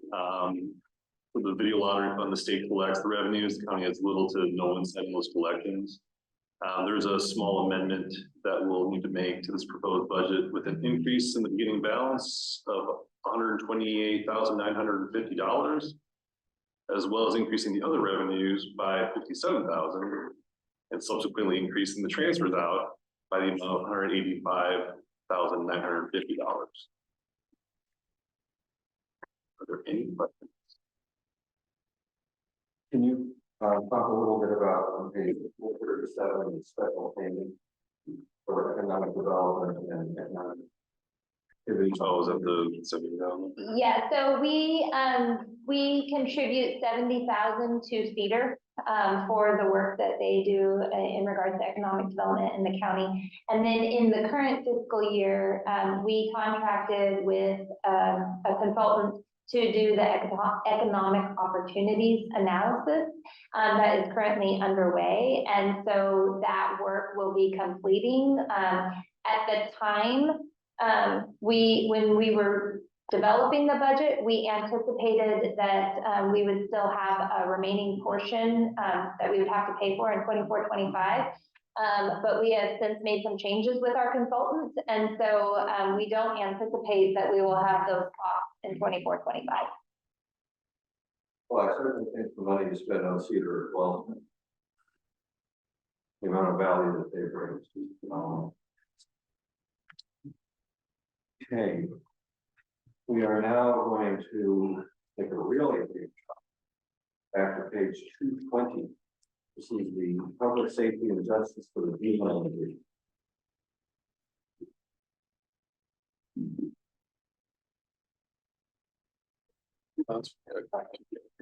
So this might be a 2-for-1 special here. So juvenile department and the juvenile crime prevention, those areas are combining. And I think Kelly, so you can probably speak on better than I can, but I think it's by virtue of once upon a time, they were separated out for a grant? Yeah, there was some, local grant management through in the juvenile crime prevention fund. So a majority of the contingencies that are shown, those were general fund dollars that were spent and requested reimbursement. And so they were just sitting there. So it made sense to move that actual general fund money back into the juvenile crime budget so that it can be utilized. So they're really, our current funds. We don't track them like we do a traditional grant. It's state pass-through dollars from the Oregon Youth Authority and also the Oregon Department of Education. And so those two funds, as we spend, I submit reimbursement. Pay that first. So we're using general fund dollars to spend and reimburse. So it makes sense to be able to recoup that money so that we can spend. It's like, yeah. Sorry, didn't say that, like a revolving loan. I'm not sure I'm quite grasp the specifics there. Oh, So a lot of it has to do with just, again, the way that the state funds, and there was an existing process and it kind of evolved over time. And so the funds that were getting reimbursed were general fund dollars. There used to be more staff time allocated there, but the staff time sits in the juvenile department for the most part. And so having the small portion of funding that we do have for the juvenile crime prevention work is easier to just track in the juvenile development budget. So again, looking for ways that we can be more efficient without having to have all of these different administrative costs. It can all just be run through one program. Okay, I'm certainly happy to follow. Any other questions or comments on this side? Do people want to take a 5-minute break? Or? We defer to you. We're here at your mercy. So what? We're here at your mercy. I'm happy to continue where people walk out of this. You keep going. Okay.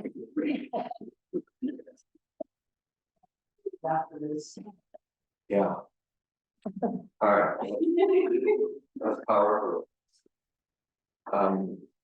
We now move to the clerk and elections department. The first item there is the vodka. I'm sorry? Yeah, it's page 316.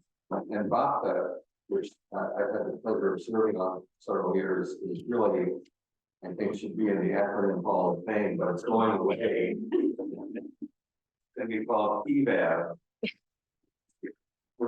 Vodka is really our model is vodka.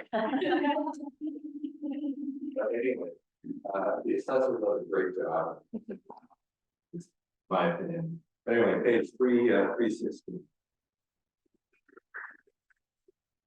So as a group, clerk of elections, they're all those areas are really status quo, and I'm sure I'm not doing a whole lot of justice here for Tracy to speak on her operations, so she's more than happy to do that if you'd like. But like, as far as the numbers are concerned, the balances are little to no movement. There's no new FTEs or anything of that nature. Yeah, I really want to give a shout out. This we said about the hearing, we see a handful, 2 or 3 a year, because the assessor, Chris and Suzanne do such a fabulous job of reaching out to people, working with them, helping to understand the incredibly bizarre system of real estate taxation that exists in the state of Oregon.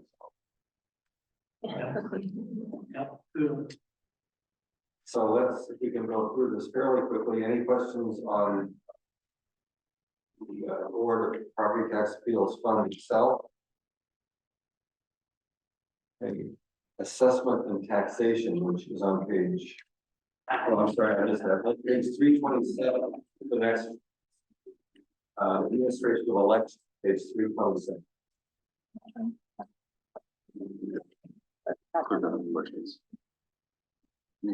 I'm just gonna be repeating myself here quite a bit. There's again, pretty flat budget, nothing, no real changes. Mr. Van, you were satisfied with the, what?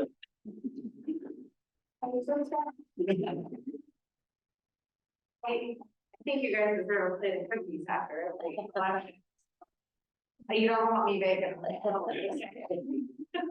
For your own sake. Any questions on the,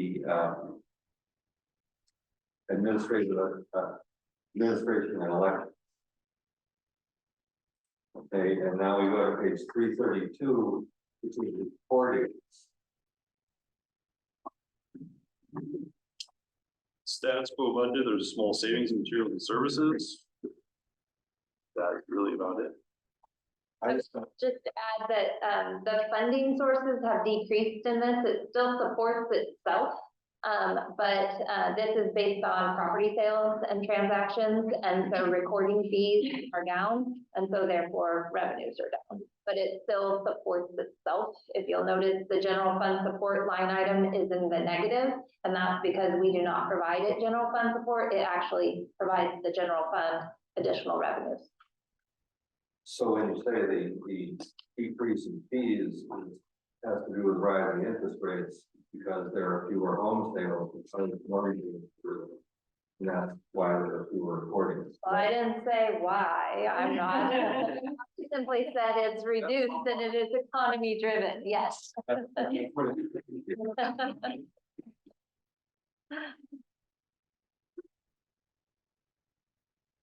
All right, so that, any questions on the recording? Report. That there's fewer weddings and marriages apparently. We just giving that.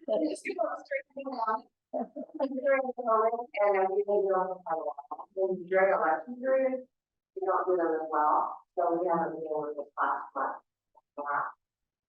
But we're still doing lots of them. Oh, okay. I was just gonna question where we were at, Mike. We have the general election coming up, and there won't be any marriages during that. None for you. You want to wait till December? And the last item in this group, on page 335, the archive records. So noteworthy item there would be the $40,000 in the transfers in, this is from the ARPA funds to be used for microfilming and record preservation. Yes, we have to, per state statute, there are certain things that have to be microfilmed, so. Yes. All right. So you have the right copy.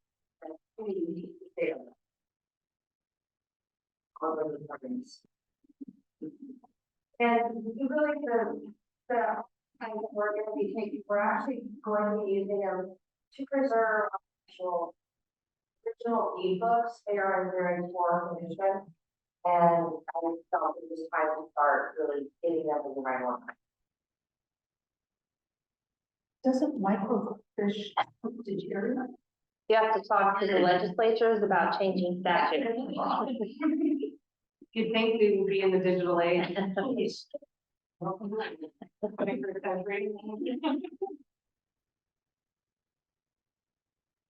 Any questions?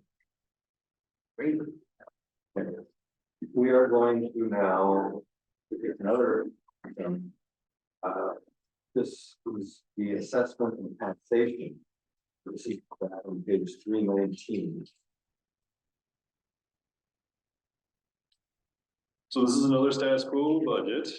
There are no new FTEs, there's little to no change in the materials and services. They just continue to do a great job. Thank you.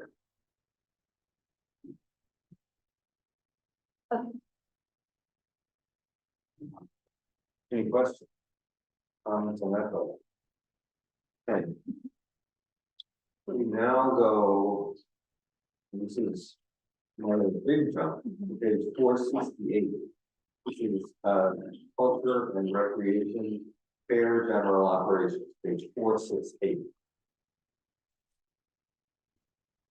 It doesn't do a whole lot of justice and say it's just staff and budget, because there's all kinds of cool stuff going on there next to it. So I don't want to just say, oh yeah, we can pass through this, but I know. I'm sure everybody is. Okay. Is there on page 468? No, you're fine.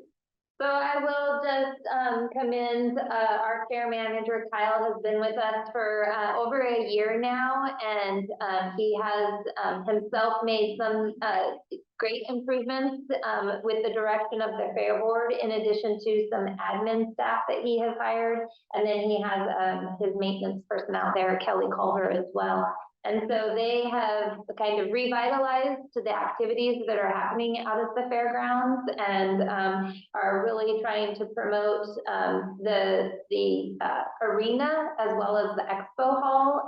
They have managed to acquire some equipment so that way they can lay flooring down and leave it down more year round. So most recently at the seafood and wine event, the plastic flooring that goes down, they did a much better job of packing the dirt because of this new equipment, and so it laid flat. They were able to use the arena hall and kind of skirt it in and put up some drapery, so that way the FFA banquet could be utilizing the arena hall while Columbia Memorial Hospital prepared the expo hall for their big Diamond Derby event. So they're really thinking outside of the box at ways that they can still provide the various venues to multiple organizations at the same time.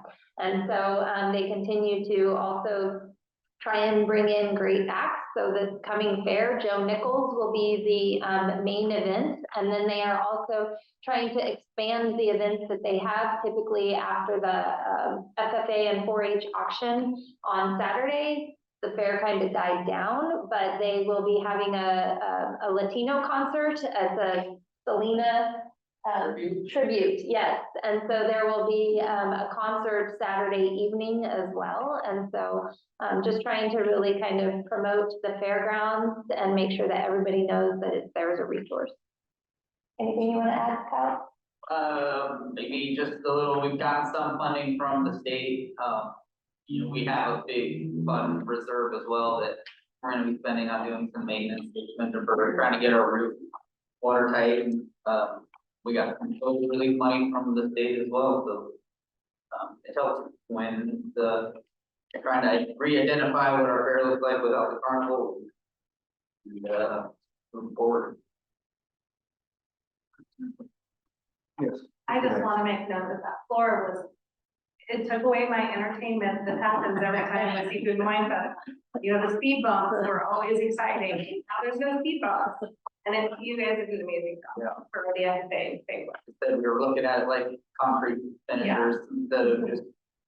It looked really good. Like, it was impressive, and granted, it took away all the speed bumps, but you were always a good entertainment. Next year, we'll put a couple of strategic. Strategic speed bumps. Any other questions on fair and expo? All right. We are now going to go backwards. Yeah. Page 228. And page 228. And the law library. So the law library is statutorily required, and it is state funded, and we get very little state funding from this through district court fines and fees. We do have our law library. It is located in the 800 Exchange building on the 4th floor. People are able to schedule appointments if they want access to it. It's open to the public Monday through Friday from 8 to 5. It does see very little use, but it is available for anybody who needs to utilize it. And then we also have some actual books, because the majority of the law library is accessible online through the county office. And then we also have actual books that if somebody wants to look things up that way as well. Okay. All right. Seeing no comments or questions. Next item is child custody mediation. This is on page 255. So the child custody, oh, sorry, yeah.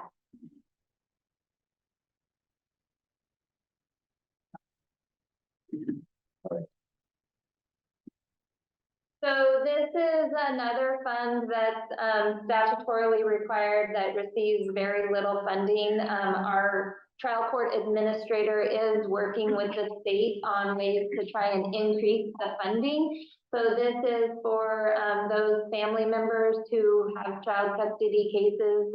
We provide mediation services for them. In the past, we've been able to provide a little bit more in regards to supervision and parent education, but because of the funding costs, we had to scale back and just provide strictly what's statutorily required in regards to mediation. So the state courts have mediators who they contract with, and that runs through the county, and we pay on their behalf.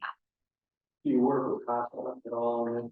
The courts do all of this. The courts just tell us who the mediator is that we need to be paying. And so the court is the one who's responsible for coordinating all of the different family members and all of that. I do believe that they work with CASA, but we're strictly doing the administrative processing of this. Any questions on that? Okay. We move to the general government now. Discretionary revenue, this is on page 310. Yes.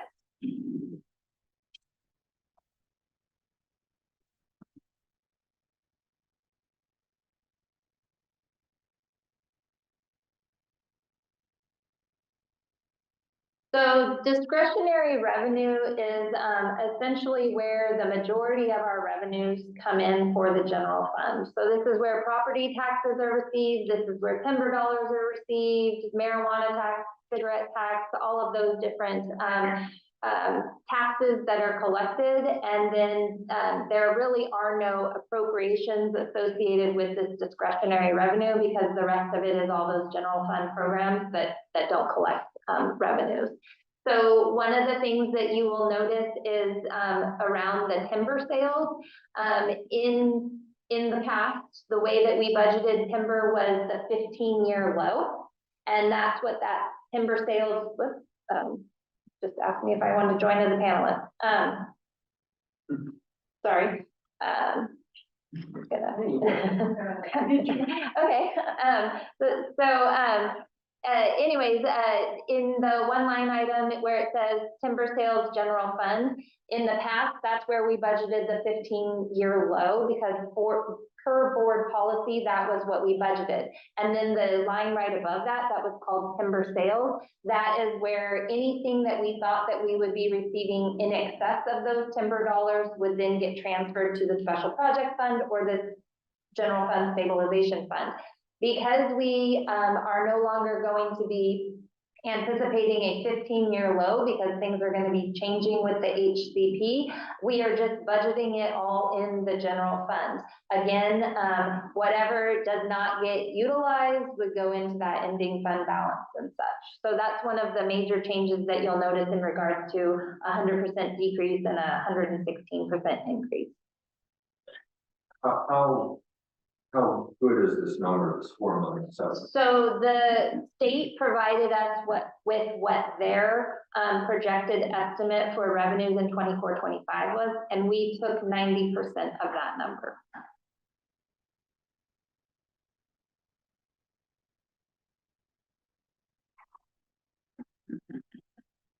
Commissioner Banks.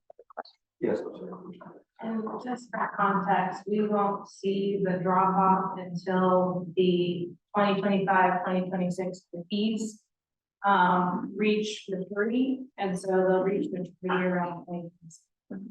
So the actual impact will occur in the 2027.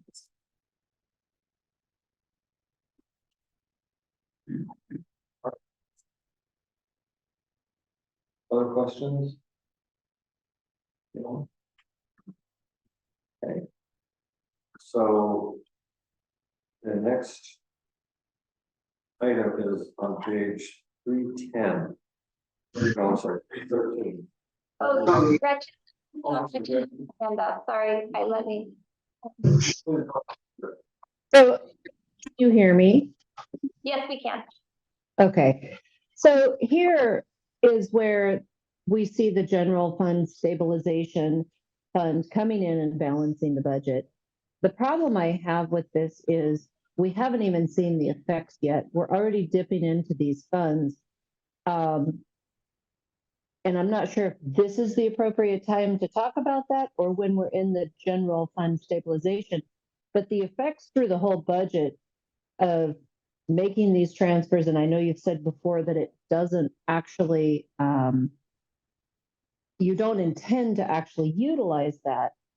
I gotta take a piece out. That utilization isn't expected. However, approving this budget with that in there means you can use it if you need to. What's going to happen later for sustainability of this budget in the future and not having to pull it back more? My concern here is that utilizing this already when we haven't seen actual decreases yet, I'm concerned about. And so again, as we've talked about, you know, the general fund stabilization, you are correct. We do anticipate transferring some because we have to balance the budget from new revenues versus expenses. And so we still have a balanced budget because we are using those reserves. The deficit that we are expecting is approximately 1.5 million, and we will still end the fiscal year with approximately 37% ending fund balance, if not greater. We did talk about it. I know you were traveling, so you weren't able to join, but we did talk about a number of steps that we will be continuing to take we've already started during this current year, as well as moving into the 24-25 fiscal year, so that way we can reduce what those impacts will be. It is our intention to end 24-25 with at least above a 30% ending fund balance, and then going into 25-26, we would reduce or completely eliminate that deficit spending. So we will still have those reserves above the board policy of 20 to 30%. Okay, so if I heard you right, you intend to stop deficit spending in the next budget cycle? That is our intention. We know that we cannot continue. Like we've said, this has been a planned process. So back in, bring it up really quick because I can't remember what year it was. Back in fiscal year 2021, we ended with an ending fund balance of 58%. Which is a very high reserve. And then in fiscal year 22, we ended with 54%. We went down to 48%. This year, we anticipate ending with 37%. So it has been a strategic spend down, so that way we're not sitting on those large reserves, but we know we cannot continue to deficit spend. So we intentionally went through this process, which back in, I want to say it was 10 years ago, our fund balance was approximately 17 or 18%. So we have gone up and we have gone down strategically, and depending on what the economy is doing and what the board wants us to do based on the budget committee direction. And so we anticipate, after we know more in the 25 legislative session, that we will then have a better idea of what direction our revenue replacement is going to look like. But our intention when we are going into the 25-26 fiscal year, that we will not be deficit spending. Do you want to add anything? And I would just also add that we had this conversation at the beginning. When we're talking about deficit spending, we're not spending monies that we don't have. We're spending monies that are in reserve, that we are just trying to make sure. The top part of that, I'm sorry. Only, I don't know which part you caught.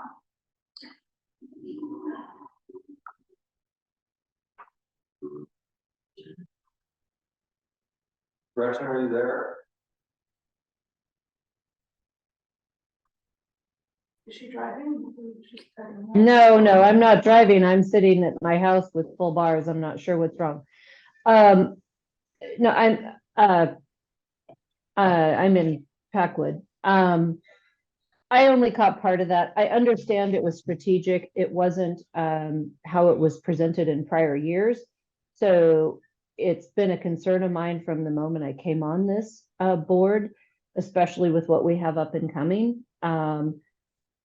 And I don't see, every year I'm told staff pulls it back to 90%. And I understand that's what you're doing. I just fundamentally disagree.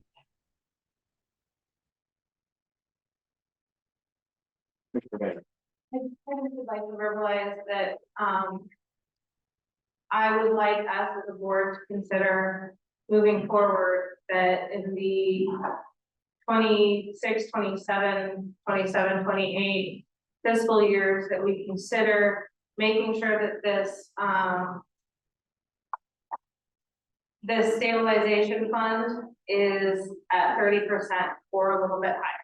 And that we don't dip below until we actually see the full results of the habitat conservation plan on our budgets. That's just because I don't want us to come to 2027, be in a position where we don't have $4 million and be dropping. So that's just my. Well, what I would say, Commissioner, and Budget Committee is that, staff will, and we'll certainly work with the board on kind of calibrating what that reserve level should be as we get through the 2025 session and beyond, looking at 2026, 27, 2027, and 28 years and the impacts of the ACP, because, we may want to reserve more. And, our goal right now is to be above the 30%. So the 30% for us right now is kind of a minimum, and we're going to land this above that.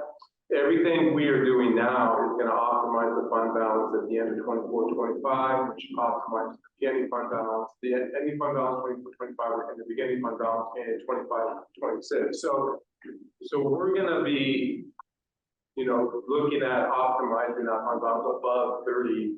We'll have conversations with your board between now and then about where the comfort level is as we learn more about what the state may or may not do in terms of revenue replacement. Yeah, because I'm at where my position is we don't know what the state will or will not do, and I don't want to depend on grand result conversations and.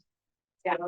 And I know this is consistent with the board's direction, is that we will make whatever adjustments we need to make to meet those reserve goals. And for us, that's 30% minimally right now. And I do know you're pulling up numbers like and other revenue streams, which is excellent. It's just, that those two budget cycles are going to be very telling for our future. And so we have that runway that you keep talking about. We have maybe 5 years, that we've developed ourselves without the state's help. That I would really think, we're all going to be advocating for more state help in this situation. Well, and again, to reiterate, we're not just looking at revenues. We do recognize expenditures need to decrease. And so that's why, again, to the county manager's point, there's a lot of different levers. And so what those expenditure reductions look like through attrition, through, reorganization.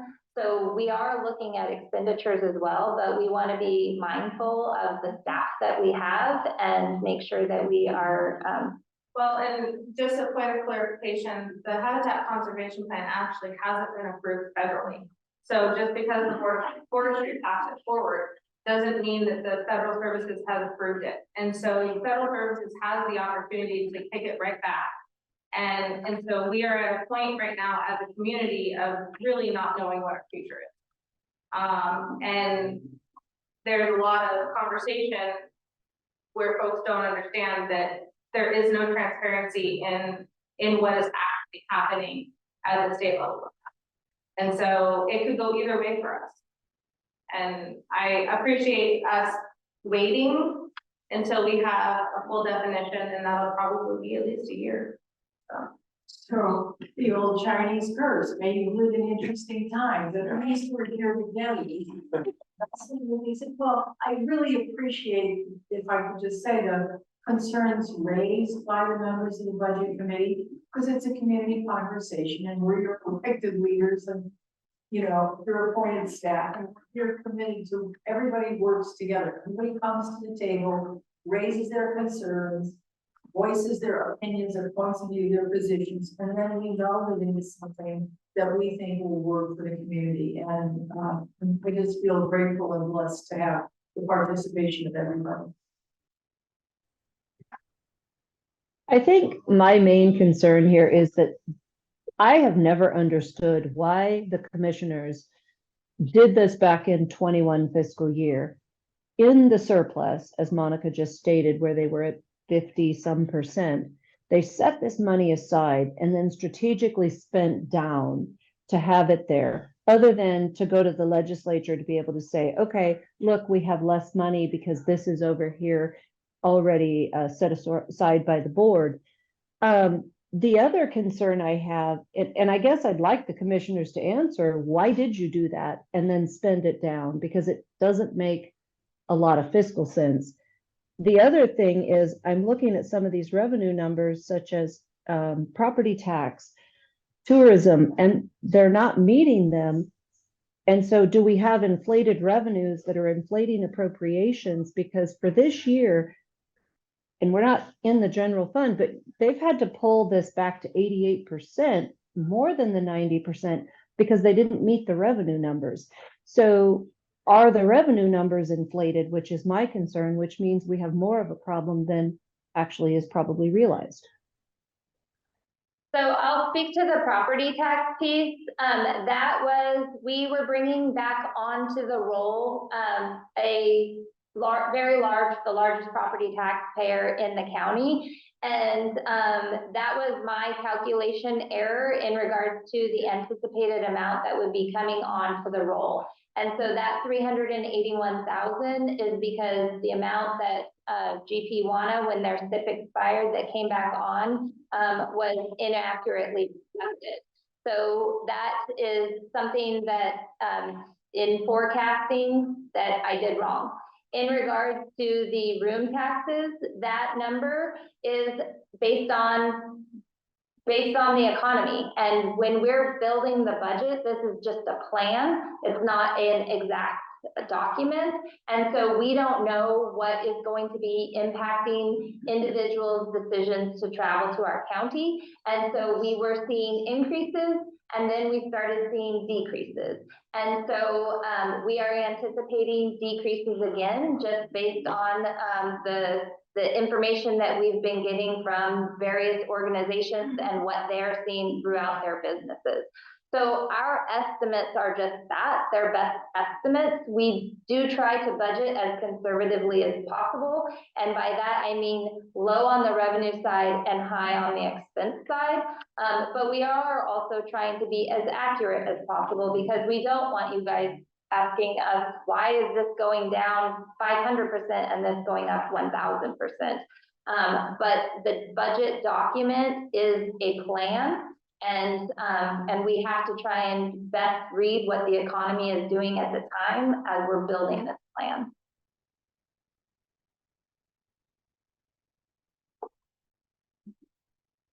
Anyone else have a comment on this matter? Okay, so we will move forward to the Board of Commissioners. This is on page 313 from this. And we will have a vote afterwards, just of the citizen members of the budget committee on the stipend. So do you have any comments on the? So this is a relatively status quo budget. It does show that it's decreasing the commissioner's stipends, but that is an inaccurate number. So in the fiscal year of in adopting the 22-23 budget, the amount didn't get decreased from what was approved. So at the time, the citizen budget committee members, we had presented an amount that was an increase, but the budget committee members decided to hold the commissioner stipend status quo. That did not get updated, and so what was adopted was a higher amount. But what was actually paid was the amount that was adopted by, or was approved by the budget committee. And so that 105,100 was building off of the prior year, which was inaccurate.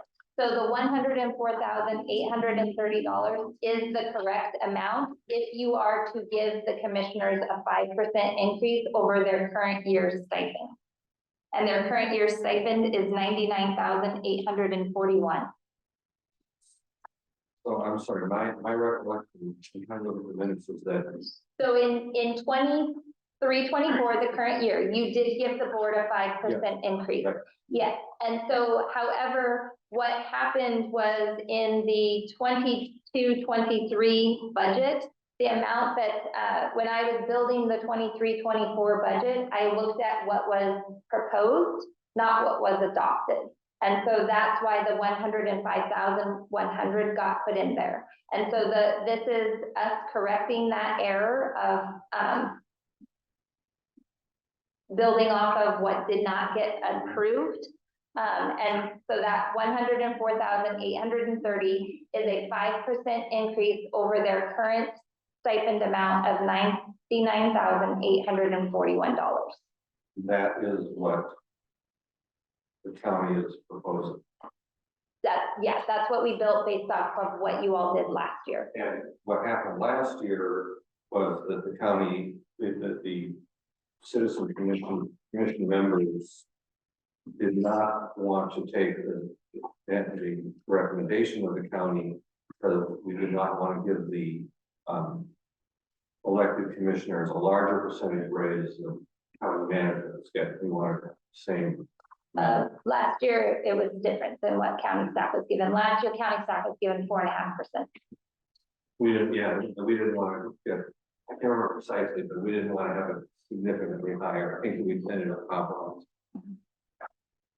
If we were to propose 6, some people said, no, let's make it the same as county management. We kind of compromised. That's my opinion.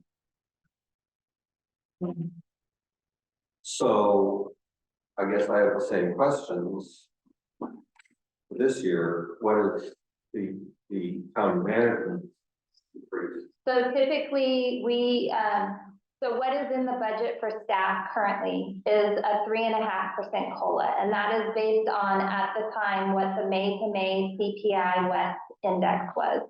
Right now, that's running at 3.7. We have bargaining contracts that determine what that rate will be, and that rate can go as high as 4.5%. We won't know what the actual amount will be until a couple weeks into June, because it's the May to May CPI West that we use for those bargaining contracts.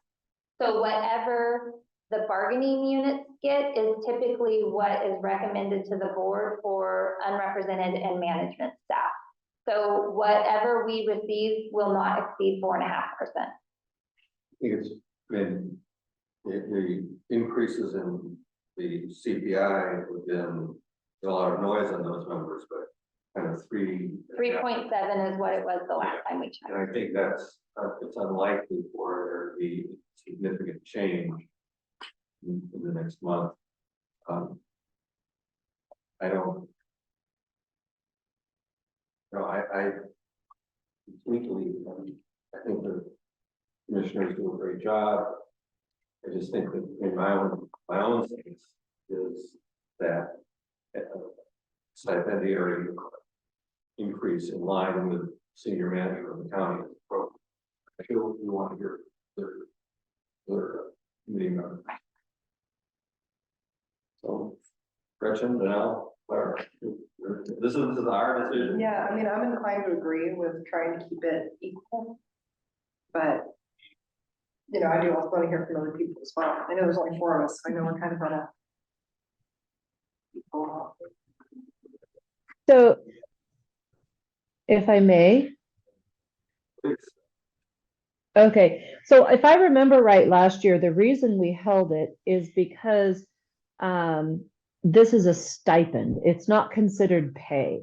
So to tie it to the pay, was kind of counter to what it represents. It represents kind of a reimbursement of the expenses and the expenditures, because if I'm not mistaken, Clatsop County did not intend to pay their commissioners.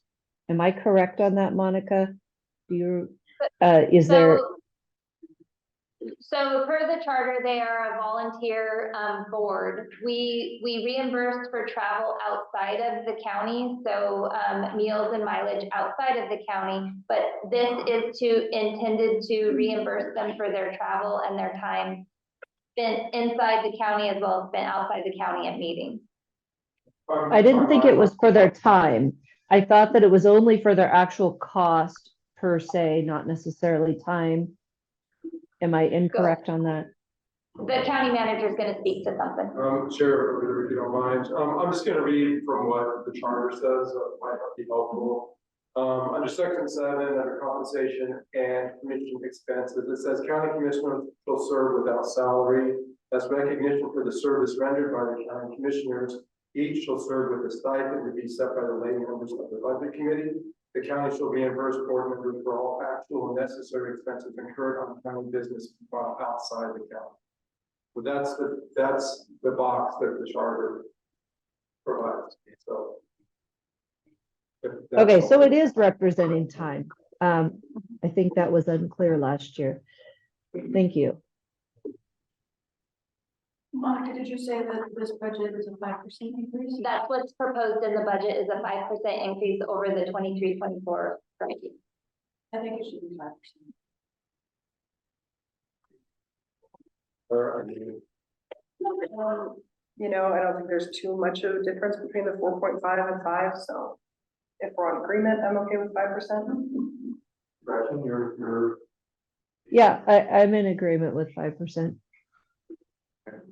Then I think we need to have a motion. So I will make a motion that the stipend for the county commissioner be increased in current for the coming fiscal year by 5%. I'll second. Okay, in favor? Aye. Opposed? Motion passes. Okay. So we are going to. We still have a few minutes to get through some of it. I think we are not going to get through everything today. But sorry. But We're close. yeah, whatever. I would think there's going to be not a lot of controversy in most of the items we have in front of us, and the Zoom session tomorrow should be relatively brief. Mercifully brief. So the next item is property management. This is on page 323.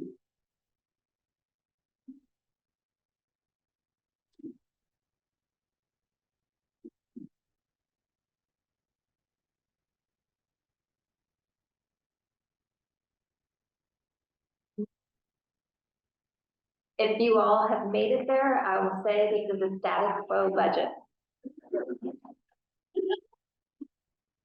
My only question is, we have this $19,000 HOA fee to this property. I don't know why can't we just sell these and get it? We tried for $1. Yes, we have tried, and we even tried a legislation to get something changed, so that way when the county takes deed to these types of properties through the foreclosure process, that we don't have to pay the HOAs. This was a couple sessions ago, there was a lot of things going on, so it didn't go anywhere. We do regularly try to offer up these properties, and the last time we tried to offer them up, they were for $1 a piece.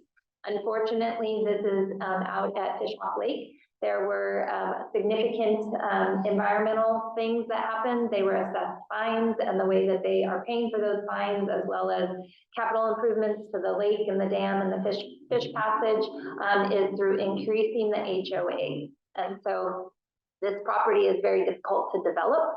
And when you have large HOA fees, it becomes even less desirable. Well, we. Yeah, And if you want to do a 2-for-1, because it's 2 lots, and so, yeah, so it's 2 lots, actually, we did just have 1, it's now 2, so we could do a 2-for-1. But yeah. Yeah. 2 lots for $1. Love it because you have lake. Yeah. There?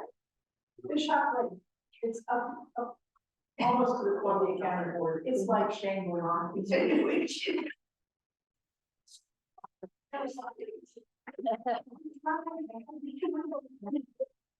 No. Any other questions on property? No. All right, next item, county manager, this is page 337. This also is a status quo budget.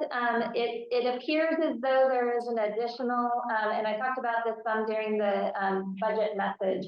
So we previously had requested that a position, a property/contract manager position be filled. We've been holding that position vacant.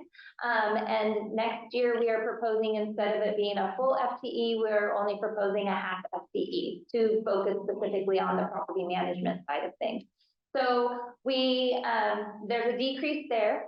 And then we also have a staff person who is reducing their work week to 4 days a week. And so there is a decrease in FTE there as well. There is a position that the board approved in the current year that was not budgeted, and that is for the housing manager. And so that position will carry into next year. So there's a shifting of FTE, but overall, that additional housing manager position is paid for through 2 funding streams. ARPA, because this position is helping to identify ways that we can increase housing in our county. And then it's also funded through the emergency order 23-02 homelessness funding, because we are receiving funds from the state to provide shelters in our community, and this person is helping to manage that. So we do receive $200,000 in revenue to offset the cost of that position. I just wanted to, for a little elaboration, you say contractual services increased 60,000 related to a contract for federal legislative consultant. Yes. And you consider these services critical. Yes. We went out and we had a state lobbyist, and this year, 23-24, we went out and got the federal lobbyist as well. And it was a test to see if it was going to be worth it. We received our first federal grant in the amount of $480,000. And we have a couple other grants that are moving forward that could bring in significant dollars as well to help with the 911 infrastructure, as well as the Westport Road, and then some other asks that we have as well. But yes, we already feel that this has been well worth our $60,000 contract. Yeah. Certainly is. Commissioner Webb. Yeah, I just got back from sleep and was very impressed with the work of our staff consultants. What do we call them? They can't be lobbyists. No. Yeah. And was extremely impressed. And commission, other commissions here. I didn't mean other, you're here too, I know. We'll put baby in a corner. Commissioner.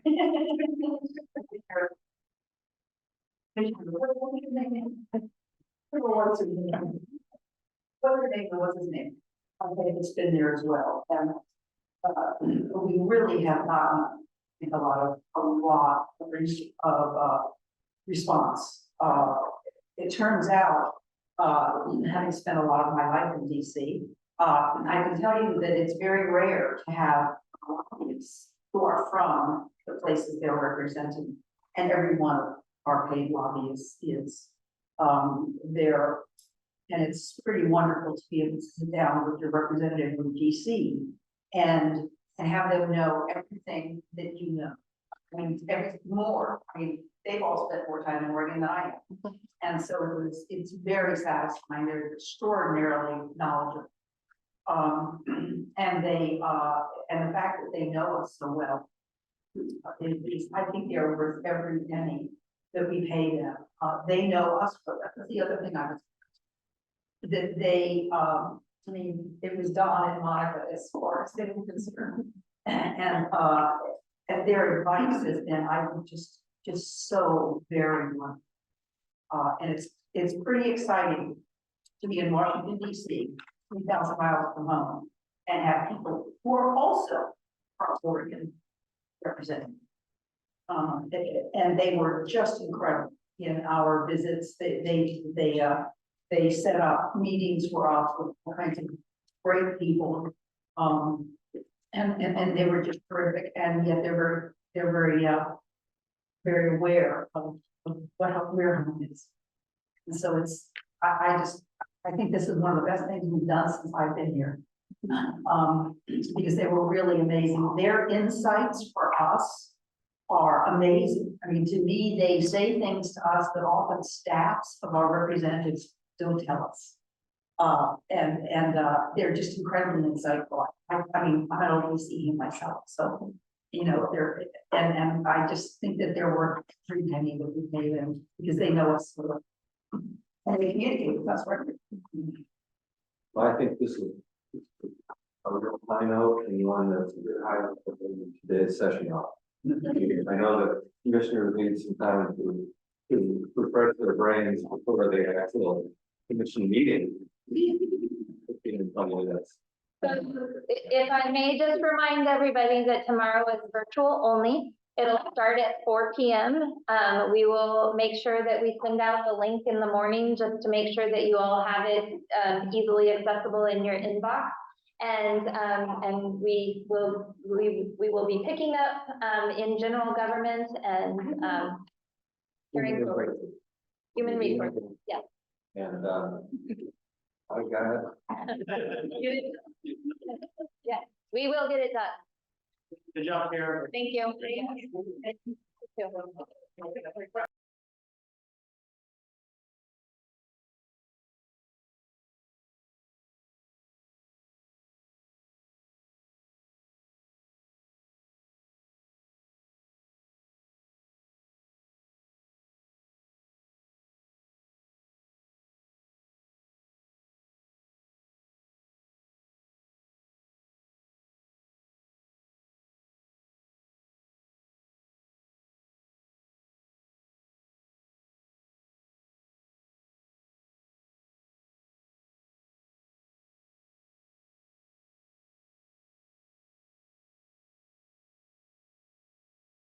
The handle on. There. I can't read it. Okay. Lift up. Oh. Okay. And we're good. Okay, we all set to go? And stand up. Stand up. This is hers. I can't do two things. And then stand up.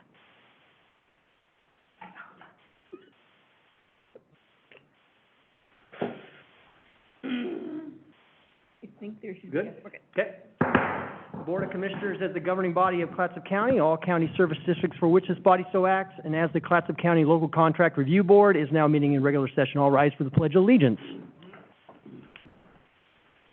I pledge allegiance to the flag of the United States of America and to the republic for which it stands, one nation, under God, indivisible, with liberty and justice for all.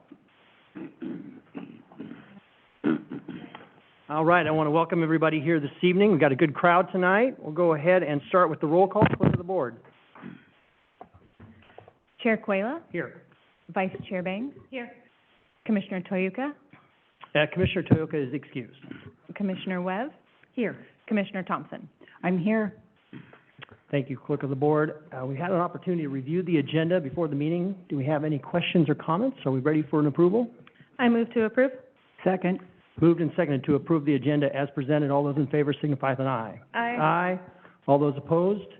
Okay, motion carries. First item is a proclamation, Emergency Medical Services Week on page 3. And Sean Baird, CEO, Medics Ambulance Service, and Mike Sahlberg, Training Supervisor for Medics, are both here, and I will go ahead and turn it over to the both of you. Thanks for being here. Thank you, Chair and members of the commission. As you said, my name's Sean Baird. I'm the CEO of Medics Ambulance, and I'm very pleased to be able to be here and have you recognize the outstanding work that our folks do every day as it's Emergency Medical Services Week.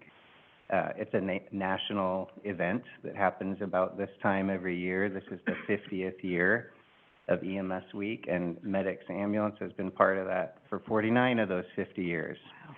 So we're really proud of our history here in Clatsop County and the longstanding tradition that we've had serving the people who live here.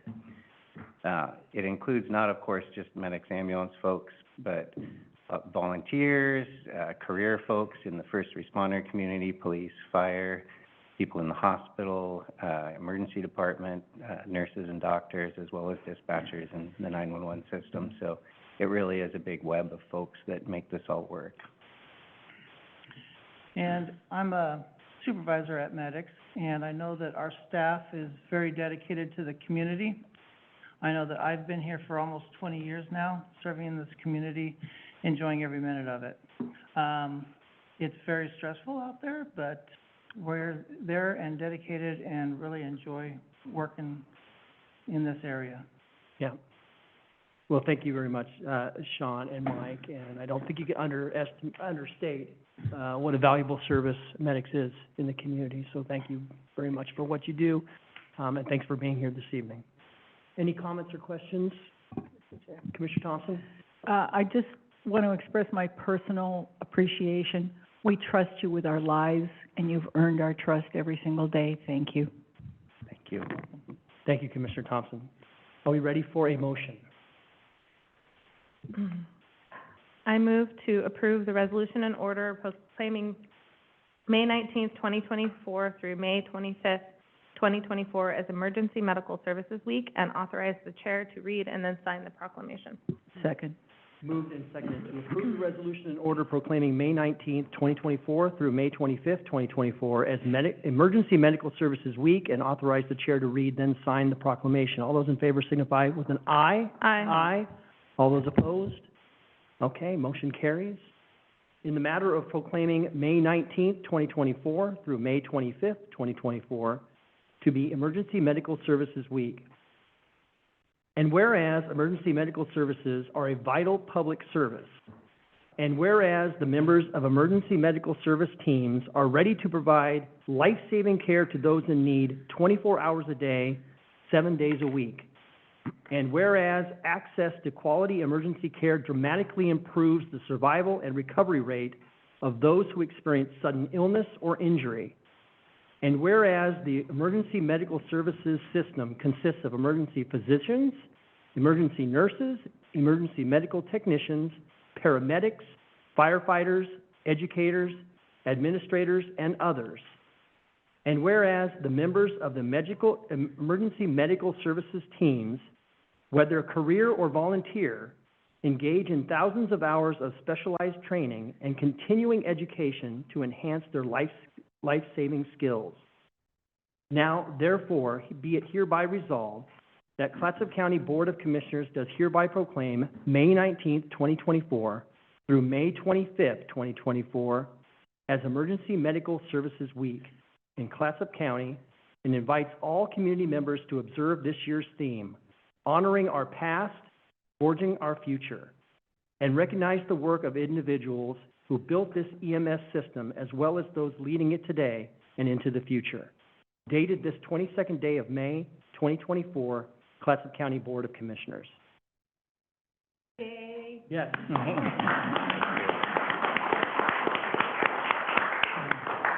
Thank you very much, Sean and Mike. Thank you. Thanks for being here this We evening. appreciate that. Next is the proclamation for National Maritime Day on page 5. And Jeff Smith.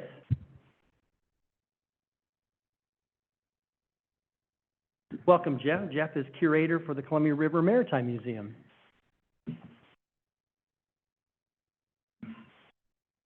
Hard to believe a year has gone by already. I wanted to start by asking the question, why do we observe National Maritime Day? A little bit of background, in 1933, Congress passed a joint resolution naming May 22nd of each year National Maritime Day to commemorate the first transoceanic voyage by a steamship in 1819, which was the SS Savannah. At the time, it was declared a credit to Yankee ingenuity as the first steam-powered vessel to cross the Atlantic Ocean.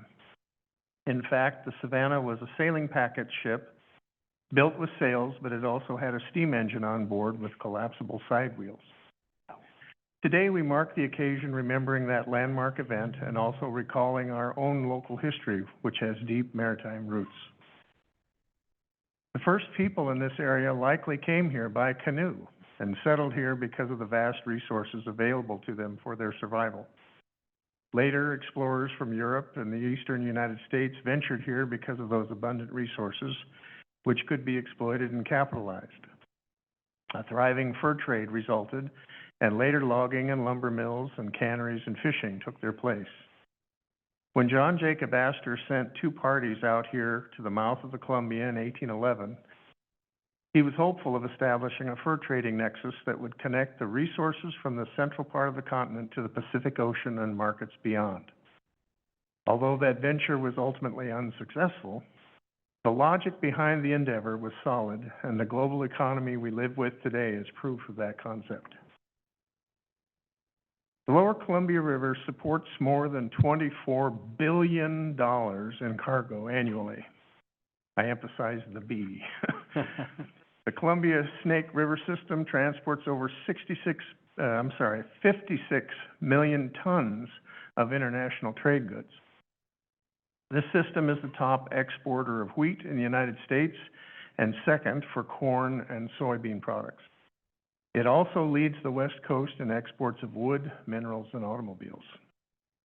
Here in Clatsop County, the Port of Astoria provides facilities for a cruise ship industry, commercial fishing and seafood processing, recreational boating, tourism, and other industries that benefit the entire county. Clatsop County is also host to a large and diverse number of bases of operation for the United States Coast Guard, including search and rescue, life-saving stations, aids to navigation, and facilities for advanced training opportunities. We have just witnessed the arrival of the first fast response cutter, the David Duran, continuing the important mission faithfully carried out by the crews of the beloved cutters Alert and Steadfast, now no longer stationed here. All these maritime activities require support infrastructure, supplies and provisions, repair yards, maintenance personnel, skilled operators and handlers, a growing and thriving network of industries bringing good-paying jobs to the county. To meet that need, training programs like the Department of Labor's Tongue Point Job Corps Seamanship Program and the Clatsop Community College's Maritime Science Program are helping provide professional education and training for the future. I would be remiss if I didn't mention that here in Clatsop County, we are fortunate to have a world-class museum that collects and displays the maritime history of our area for the education and entertainment of over 115,000 visitors a year. Columbia River Maritime Museum, for one. We are indeed a maritime community, blessed with unique access to not only the mighty Columbia River, but also the vast Pacific Ocean. It is fitting that we observe National Maritime Day here in Clatsop County. Thank you very much, Tim. And we are very proud to have the Columbia River Maritime Museum here and proud of our history and heritage. Any other comments? Are we ready for a motion?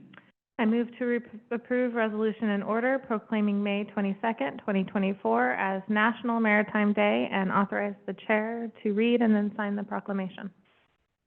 A second. Moved and seconded to approve the resolution and order proclaiming May 22nd, 2024 as National Maritime Day and authorize the chair to read, then sign the proclamation. All those in favor signify with an aye. Aye. Aye. All those opposed? Okay, motion carries. In the matter of proclaiming May 22nd, 2024 to be National Maritime Day, whereas Clatsop County borders the Pacific Ocean to the west and Columbia River to the north, and whereas Clatsop County's maritime history and heritage are an integral part of our identity, And whereas these waters and shores were home to indigenous people with a rich maritime culture and traditions long before the first Europeans arrived.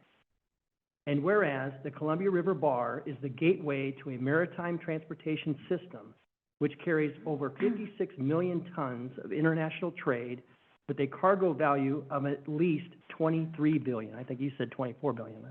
I'll go with your number. That's right. And whereas the Port of Astoria is a critical economic driver serving the cruise ship, commercial fishing, and seafood processing, recreational boating, tourism, and other industries of benefit to the entire county. And whereas the United States Coast Guard home ports the cutters Alert, Steadfast, actually used to, and Elm, aids to Navigation Team Astoria and Sector Columbia River in our county. And whereas the Columbia River Maritime Museum in Astoria exposes over 115,000 visitors annually to our rich maritime heritage. And whereas commercial fishing accounts for over 13% of earned income in Clatsop County and supports a significant number of related industries. And whereas boat building and repair are key growing local industries requiring skilled blue-collar workers.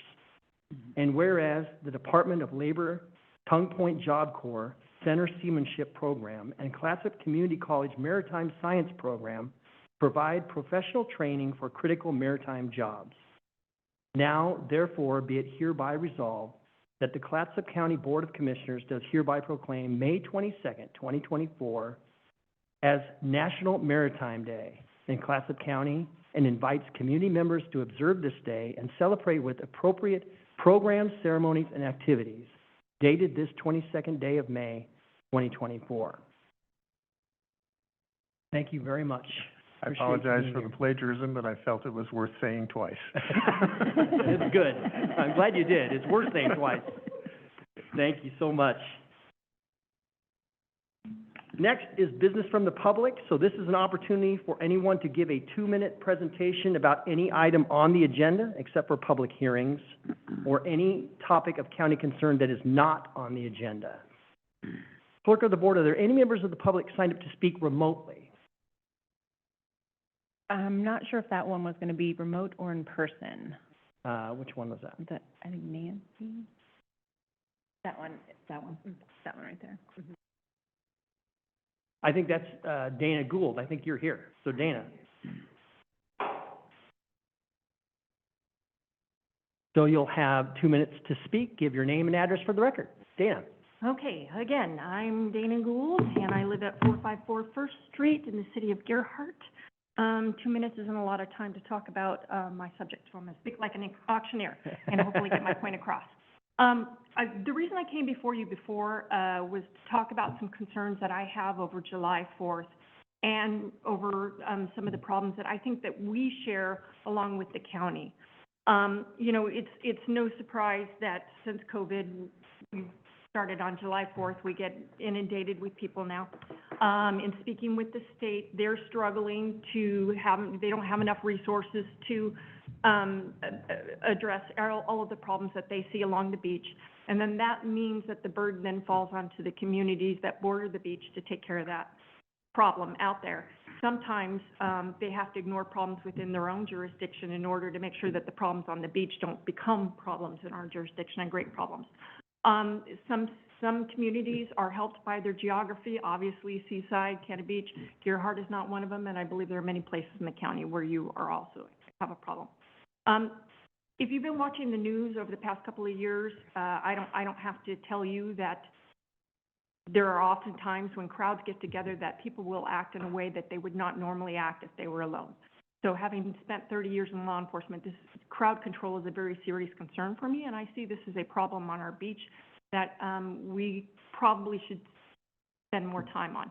I'm happy to report that the city of Gerhart last year, we started a program where we became more vocal, and we did a campaign to remind people to keep the beach clean.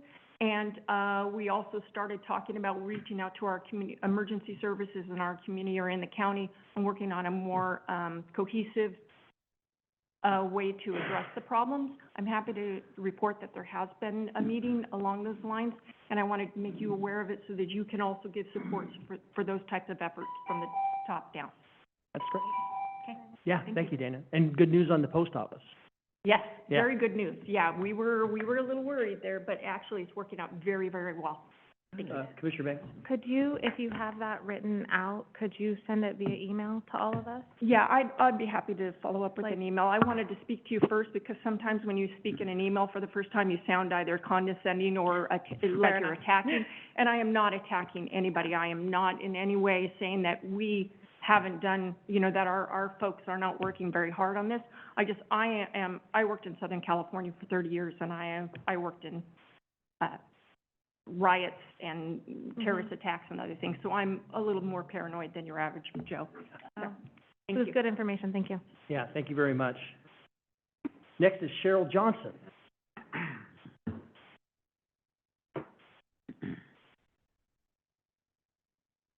Yes, good to see you. And you'll have your name and address for the record in 2 minutes.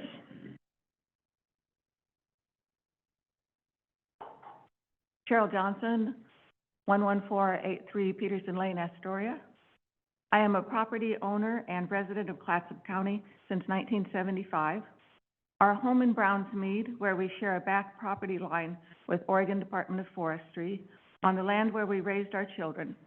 We have friends and neighbors who make their living in the timber industry. I have recently become aware of the ODS 2025 proposed harvest along the property lines of friends and neighbors in Brownsmead. Out of the 10 proposed sales in the Astoria district, I have deep concern on the Davis Bottom proposal. I want to share my concerns with you as my county commissioners and hope that you will communicate with the Oregon Department of Forestry at both the local and state levels.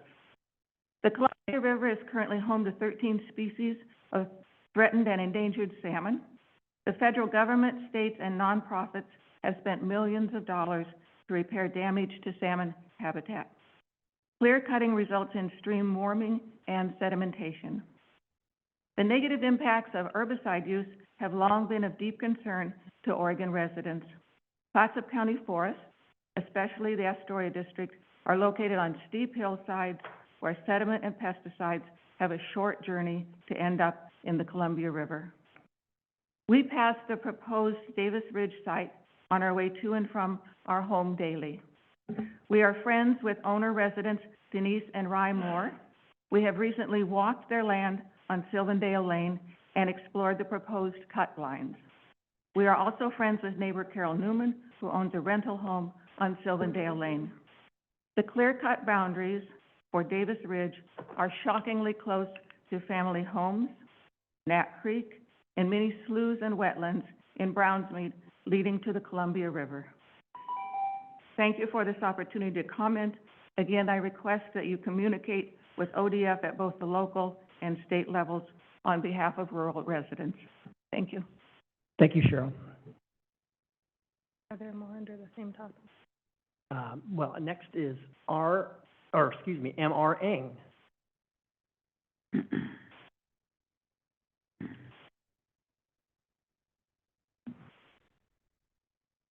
Hi, County Commissioners, Mary Eng, Box 12. I want to thank you for your service. I would have a request of my friends who use drugs not to smoke meth by the daycare. This has really been bothering me, the meth scene over by the Peace Lutheran. Additionally, there is an issue that came to my attention. I had to submit a crime tip regarding information that DNA evidence regarding a very serious sexual assault case was showered off when a rape victim was denied access to the shelter, but her alleged attacker was allowed in the shelter. And I would urge that all shelters in this county be fully equipped to understand protocols regarding sexual assault and urge gender equity in all shelters. Regarding the Lifeboat ongoing discrimination case, the Bureau of Labor and Industry is recommending a $10,000 to $20,000 settlement for discrimination. In my case alone, I reported sexual assault and criminal activity that I saw and faced harsh retaliation. any additional people who have suffered from abuse at Lifeboat, I urge them very much to contact the State of Oregon Bureau of Labor and Industries, who oversee gender and public accommodations and disability discrimination. Additionally, there is discrimination going on at the Columbia Shelter Inn, so I would urge that to stop. Lifeboat has offered me 12 Christmas baskets or holiday baskets as an attempt to settle the claim. I think the probative value of a hearing would be much more important in terms of getting witness testimony up about the denial of shelter. There are women with severe disabilities being denied rest, shower, and meals. I'd also urge the police to rethink their excessive ticketing of the homeless. It leads to denial of sleep and sleep deprivation, and also fuels drug use to stay awake so you can be harassed by police every 3 hours or so. And thank you to all my whistleblowers. Thank you. Good night. Thank you, MR. Next is Denise Moore.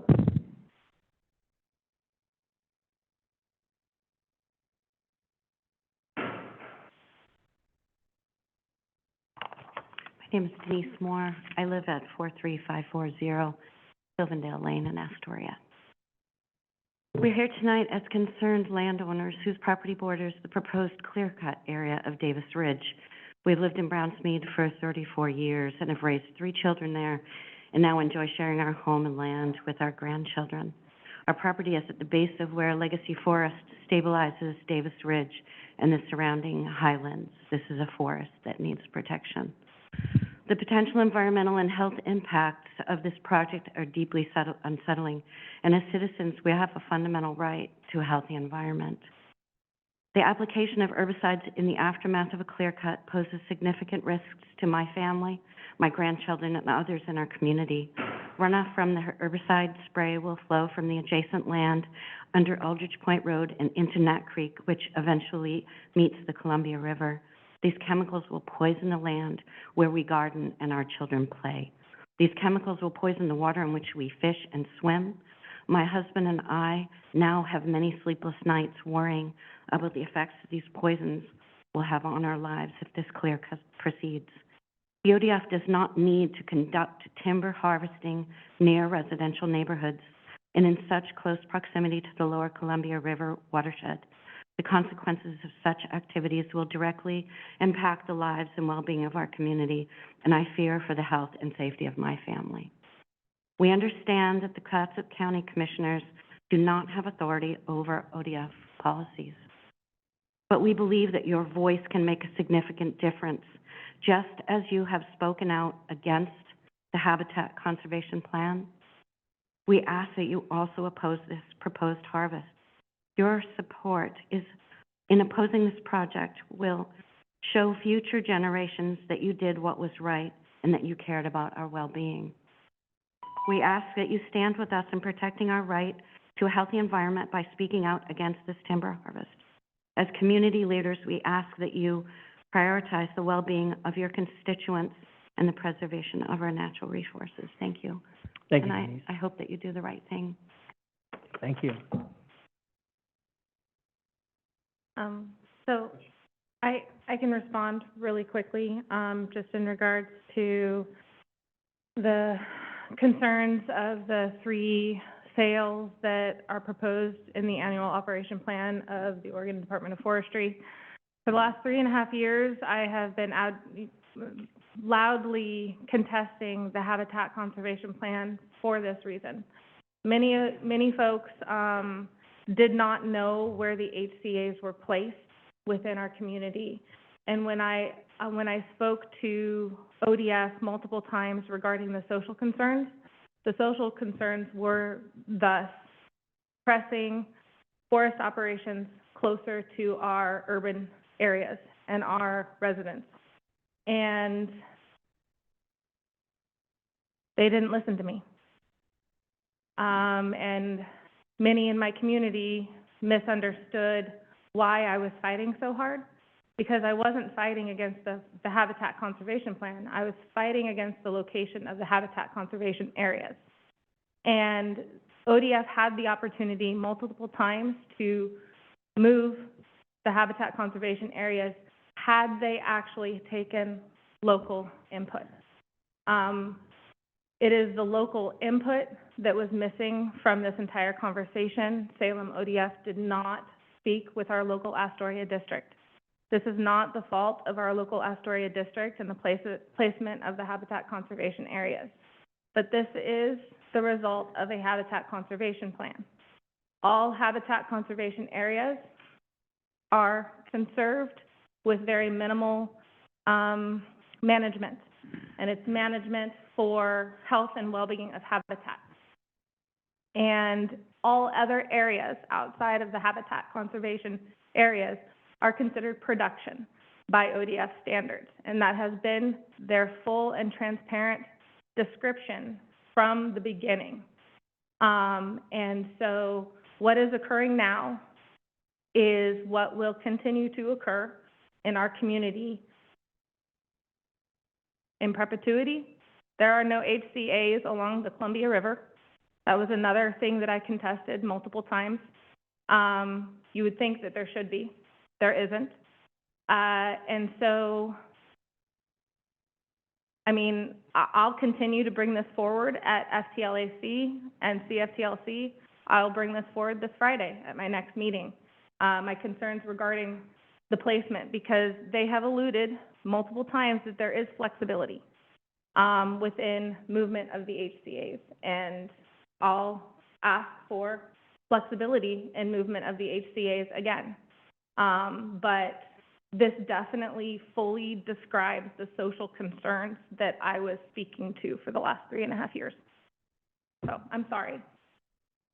Thank you, Commissioner Banks. We have more public comment here. Anna Kaufman.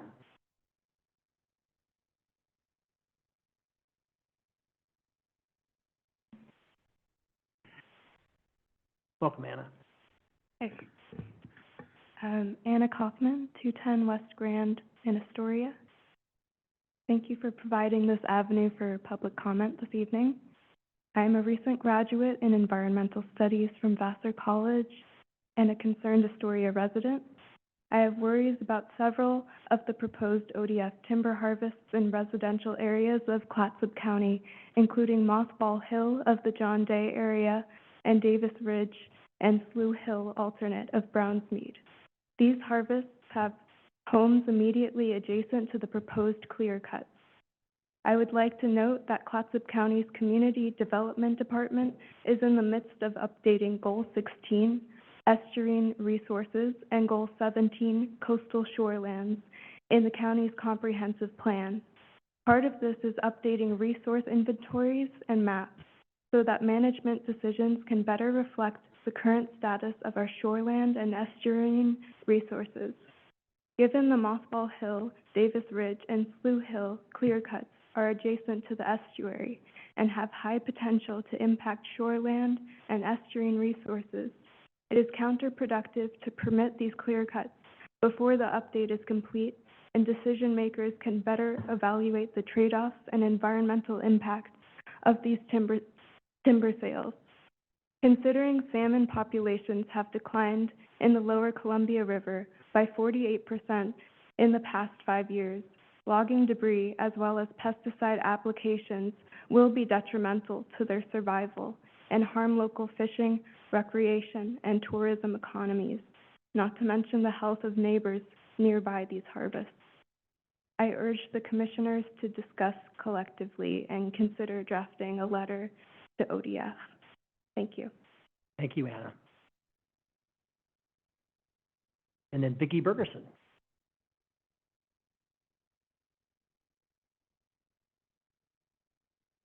Hey, Vicki.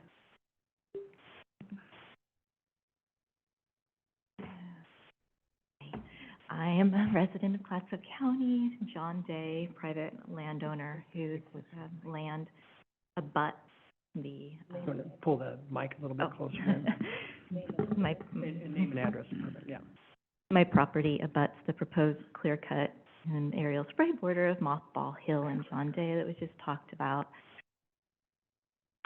My family and I have lived there for 12 years, and we felt so safe purchasing that piece of property that was abutting a legacy forest. I did never imagine that I'd be faced with being poisoned. And the clear cut is honestly, what, we're very concerned about that as well, the biodiversity and everything in that area, with an average tree age of 80 years, and there's immense biodiversity there, is one concern. However, I think that at this point, what we would really like to try to change is policy regarding the aerial spraying of clear-cut areas as far as a practice.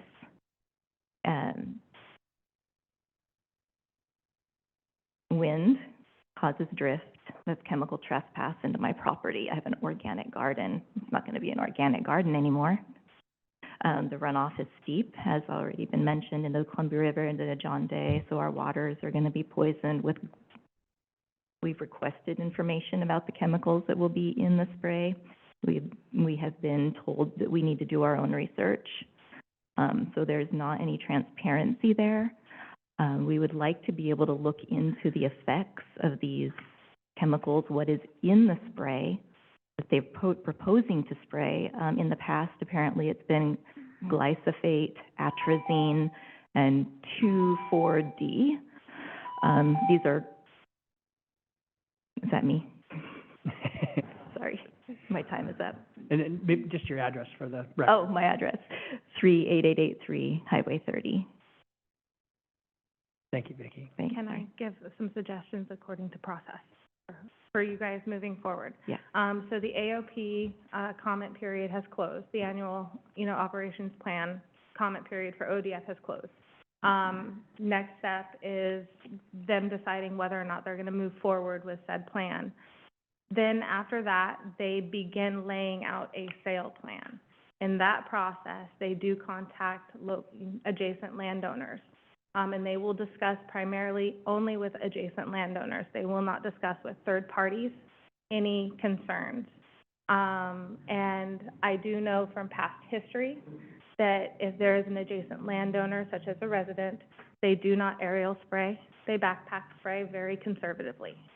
They will make those conversations with you as the adjacent landowner. They won't have those conversations with the general public. Okay, so I would encourage you to reach out to your local district office. Our Astoria District Forester is Dan Goody. When and if they get to a sale plan process, they will sit down with you and have these conversations. And I have been assured via email of that process. Okay? That's encouraging. Thank you. So keep faith. Just because it's in an AOP doesn't mean it's written in stone. A sale plan has not been written. They haven't written how or if they're going to spray. They haven't written anything down on paper. There's no contract. And then the other thing is, in regards to all of the flagging that you guys are seeing, that isn't a clear-cut flagging. That is your property line. So any bright colored flagging, that is your property line. They don't flag until a sale plan is laid out. So they won't identify wildlife trees or anything like that until the sale plan process. So that's just for, and I was also encouraged that, let me pull up the email that was sent to me. Put my glasses on. I'm scrolling, I apologize. I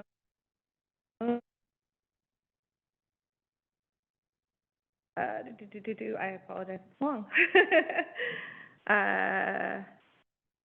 So the Astoria District will be working with the adjacent homeowners to minimize impacts and, where feasible, adjust the harvest operations, primarily leaving wind-firm trees in strategically located places to minimize visual impacts, and agreeing to ground-based spray operations if any is needed. Hopefully this is helpful. So that is an email I've received. And so when or if you get to the sale plan process, they will sit down with the landowners and discuss any cares, concerns, or thoughts moving forward. Thank you. Thank you, Vicki. Appreciate it. Ron Weber?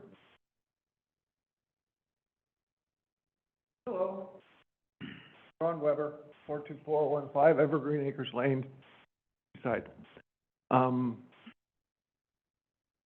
Boy, following that.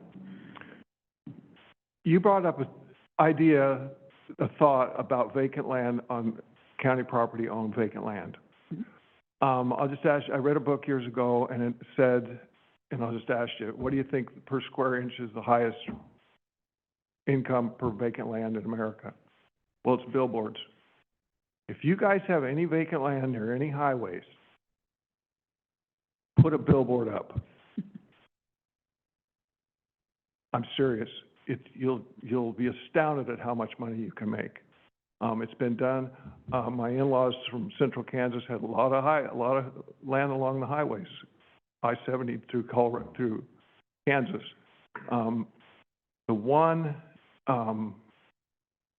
was able to put their 3 daughters through college with 3 billboards. So it's a big deal. So if you guys have any land along the highways for this extra income, I would be very happy to help you organize that. And all you got to do is get a hold of the names on the bottom of those signs, Lamar and whoever they are. They'll come out, assess it, tell you if it's doable, get a hold of your signage people, and see if that's something that's doable for you guys. And if it does work out, Mary that was in here a second ago, fund her some money with that. That'd be awesome. Somehow. That's all. Thanks, Ron. Commissioner Webb, you had something you want to say? Yeah, I do. Oregon has the strictest billboard law of any other state in the country. I happen to write my master's thesis on this subject. And it is very, very difficult to put any various size billboards on the major roads in Clatsop County are all 3 of them are state highways. And it's extremely difficult. They have to be, within, it's a site thing. And so it's extraordinarily difficult to put a billboard up, especially as big as most, the standard size.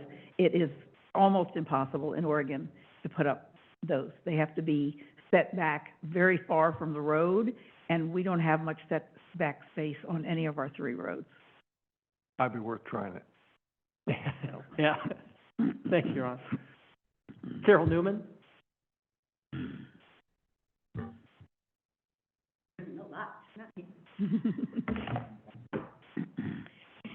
Carol Newman, 44331 Peterson Lane, Astoria. Not really, but we say so. So thanks for having us here. Yes, some repetition, but I am an adjacent property owner. New term, a 50-year resident, home and property owner in Brownsmead since 1974, happily so. I'm deeply concerned with the proposed timber harvest, especially Davis Ridge. In addition to my own home on Peterson Lane, I have owned and paid taxes on 8.8 acres on Sylvandale Lane in Brownsmead since 1976. The house has been steadily occupied, and it adjoins Unit 2 of the proposal, and Unit 1 is a mile away. The forested land behind the house is extremely steep. The ridge above is narrow, continuing the natural mixed legacy forest that prevents land erosion, sequesters carbon, protects the earth, animal habitat, water. Disturbing this ridge will greatly increase the risk of landslides. You're likely aware, especially Courtney, of the 3-time slide on Aldrich Point Road after a clear cut, and that was finally solved by covering the railroad tracks permanently. Yikes. As well as the danger of home destruction, I'm concerned with the plan to spray pesticides. I heard what you said, thank you. Not good enough for me, but I appreciate it. The toxins are well documented. Drift cause health hazards to humans, fish, and other wildlife. Proposed action would likely cause runoff into very close by of sediment and pesticides. So Mainly, I'm going to urge you to discuss amongst yourselves and represent my views and our views on Davis Ridge, and draft a letter of concern to the ODF and the forestry. Thank you. Thank you, Carol. We have two others that have signed up for public comment. And I believe one is on the LC Fire Board topic. Is that correct? Michael Carter? Okay. I think we can do that now. Michael? Yep.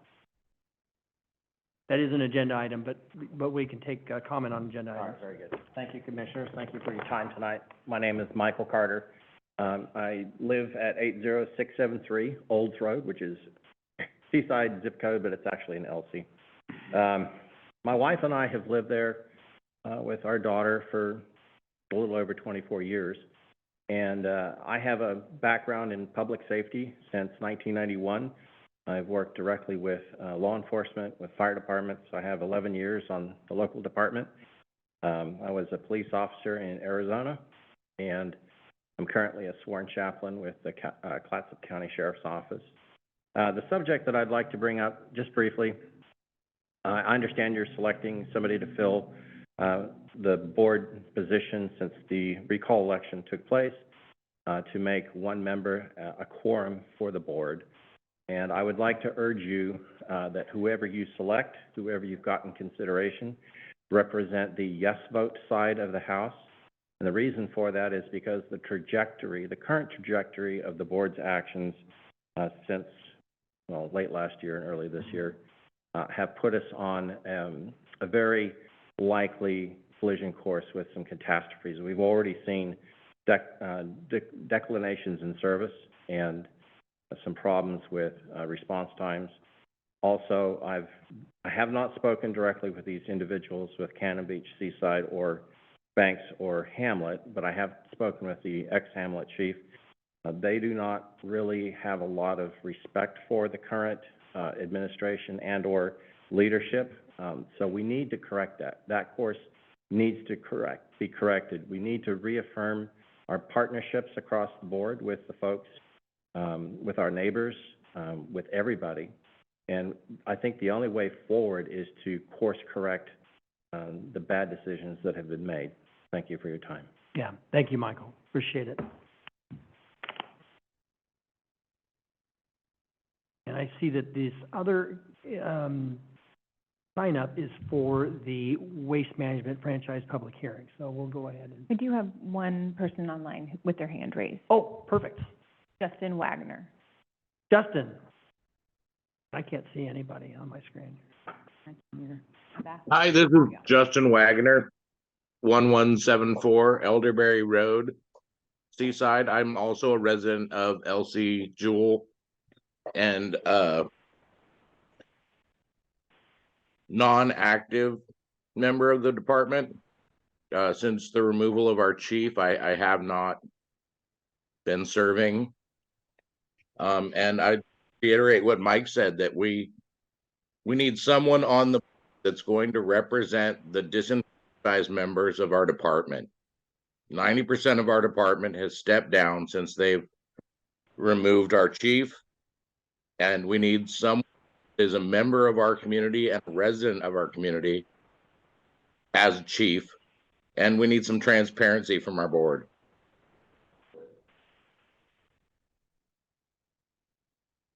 Thank you very much. Appreciate the public. Sorry, go ahead. No, that was it. Thank you. Thank you, Justin. And then I see a note that says Dan Hess. Is he someone that's? Oh, that's your note. Yeah. Okay. All right. At this time, we don't have any more public comment. Anyone else here that would like to participate in public comment?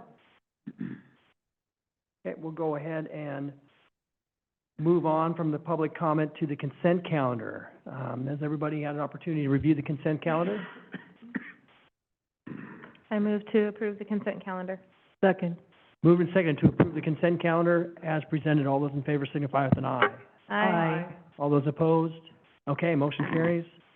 And then we're going to move on to the commissioner reports. If you would like to leave at this time, this is probably a time that you can exit.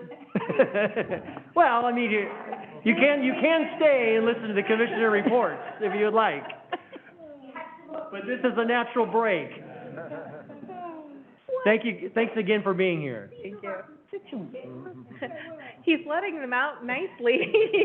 He's not holding them hostage. Okay, we'll move on with the commissioner reports. We'll start with Commissioner Webb. Maybe you can catch people on the way out. No, I actually, tonight is going quite long, and my dog just sent me a text that she's hungry. So, talented dog. She's fantastic. I actually have a lot to report from the two, conferences that I've been to recently, but I'll wait and let that, it's not time pressing. But I will also, report, that when I was in Washington DC at a conference, I managed to meet with the staff of both of our senators and our representative, and with our new, lobbyists. And, I was very impressed, very, very impressed with Michael Skipper. And, it's wonderful to go after you're paying somebody to represent you, to walk into an office and have people look up and say, "Oh, hi, Michael, how are you?" So, nobody recognized me, however. And, so, it was a great meeting. Neither the representative nor the senator were in the office when we were meeting with their staff. But I was very, very pleased to see the faces of some of the staff people I've talked to on the phone, and how young and energetic and smart, and it's always, our representatives have really, really, really terrific staff people. I got an early, a report on the funding of the planning, the transportation planning effort that I assume Commissioner Thompson was originally put forward through ACT. Commissioner Webb, let's just get this meeting wrapped up. Okay, I'm sorry. Well, so we can chat about great meetings. We all know that we have fantastic representatives, and I'll bring you, so we'll talk. Well, I'm glad you were able to go back and meet with all of our representatives and certainly CFM advocates. We do have a great team back there. Aren't they? They're really great. It's nice that we've had now 3 commissioners go back and have our presence known in Washington, D.C. Commissioner Banks, you're next. Commissioner Toyoka, I think it would be good for all of us to get back there and to make contact and again, advocate for the interests of Clatsop County, so. And the thing I'm most excited about was that Michael Skipper is from Oregon and knows every corner of Oregon, and felt so good in Washington to talk to somebody who was a hometown person. So, I agree. So it was great. Yeah, good. I'm glad you had a great trip back there. Commissioner Banks. You know, there have been a lot of conversations this week. Forestry, solid waste, budget. I have an FTLAC meeting this Friday, which is bound to be exciting. And nothing to report from the small table group meeting. It sounds like next month they'll be announcing a CFTLC meeting, so to discuss it, I think, in public. So to discuss the governor's decisions, or not decisions, I don't even know what to call them at this point. They're not decisions. She can't make decisions without the legislature, but what she is willing to do, her recommendations. Thank you for that. I'm getting really tired here, so my words are. Trying to help. Thank you. So she won't be there, but okay, I'm gonna stop now. Go ahead. You've had a lot going on, Commissioner. Yeah, it's fine. Commissioner Thompson. Well, thank you, sir. Well, see, my dog is in the car and has been in the car since, since 1:30 this afternoon, and we'll be in the car until probably 10 o'clock tonight. So I'm motivated to. You've got to get her a cell phone. Yeah, exactly. But here's what I'd say.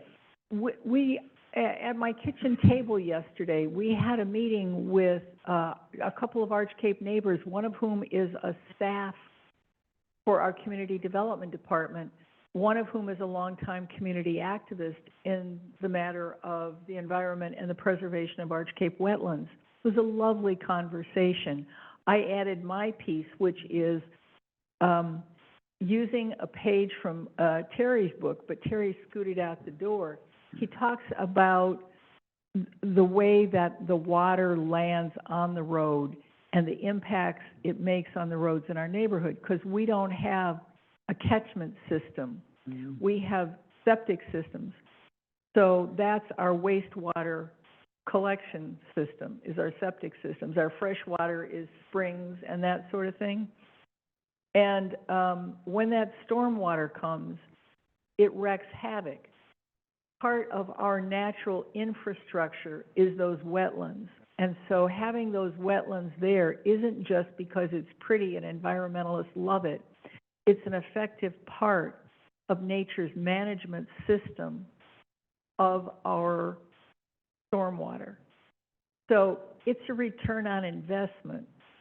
We're talking business here because it has to, what we have to do is heal the planet and address the needs of the people. That's what we're here to do.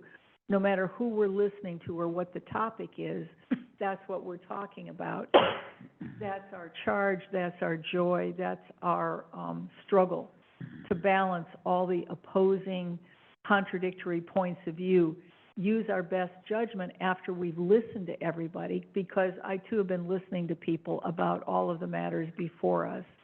And I want to thank everybody who's weighed in, who's written, who's called, who's texted, who's stopped me at the post office, all of that. Because it's these community gatherings where we come together and listen to what people have to say, and then we sit here with each other, listening to the staff to try and do the best public service we can for you. So thanks to everybody for what you've had to say.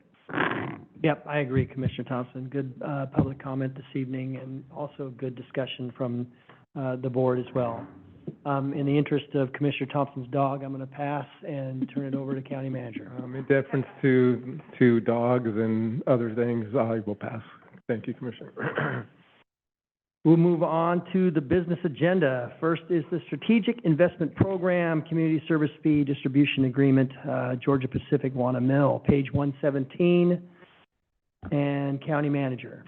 Chuck Whaler, members of the board. So this is the last step of the SIP process. The SIP was approved by your board, the Port of Astoria, and was approved by the Oregon Business Development Commission. So the last step is just for the county to work with the other taxing jurisdictions, representing 75% of the tax rate, to come up with the distribution methodology for the community service fee. And so typically the community service fee is just proportionally distributed to those taxing entities. So they get a proportion based upon what they would have otherwise collected, which is a fair way of distributing it. So I've had conversations with all of the districts. I mean, Clatsop County itself represents more than 75%, so we could send this down to the state on our own, but we're not. We're working with all of our other special districts to come to complete agreement about what the methodology is, and we do have agreement with the other special districts. So this is just the county's approval of that methodology. The Sunset Empire Transportation District, Empire Transportation District has already approved it. Clatsop Care is also approving it, and the port has also approved it. So this is one of the final steps, and then I will submit this to the Oregon Business Development Commission, and what that means is that they won't have to come up with the methodology themselves. And if they did come up with the methodology, it would be based upon proportion. So we're basically doing what the state would have done, but we're doing it ourselves and not having the state make that decision for us. So Happy to answer any questions. Yeah, what an achievement to get agreement on all of this disbursement amongst all of these taxing districts in such a Well, short period of time. It's So just good that we have such strong relationships with Yeah. our partner agencies, so. certainly reflected here. That's great. Any other comments, questions? I have one comment. Commissioner Banks? So thankful that we get to make a decision for ourselves for once. Sorry. Putting it out there. I thought you might like that, so. I do. Absolutely. Okay, are we ready? I move to approve the community service fee distribution agreement to distribute the community service fee on a proportional basis. Authorize this methodology for the county managed taxing entities, including Clatsop County, Road District 1, Rural Law Enforcement, and 4-H Extension. Second. Moved and seconded to approve the community service fee distribution agreement to distribute the community service fee on a proportional basis, authorizing this methodology for county-managed taxing entities, including Clatsop County, Road District 1, Rural Law Enforcement, and 4-H Extension. All those in favor signify with an aye. Aye. All those opposed? Okay, motion carries. Well done.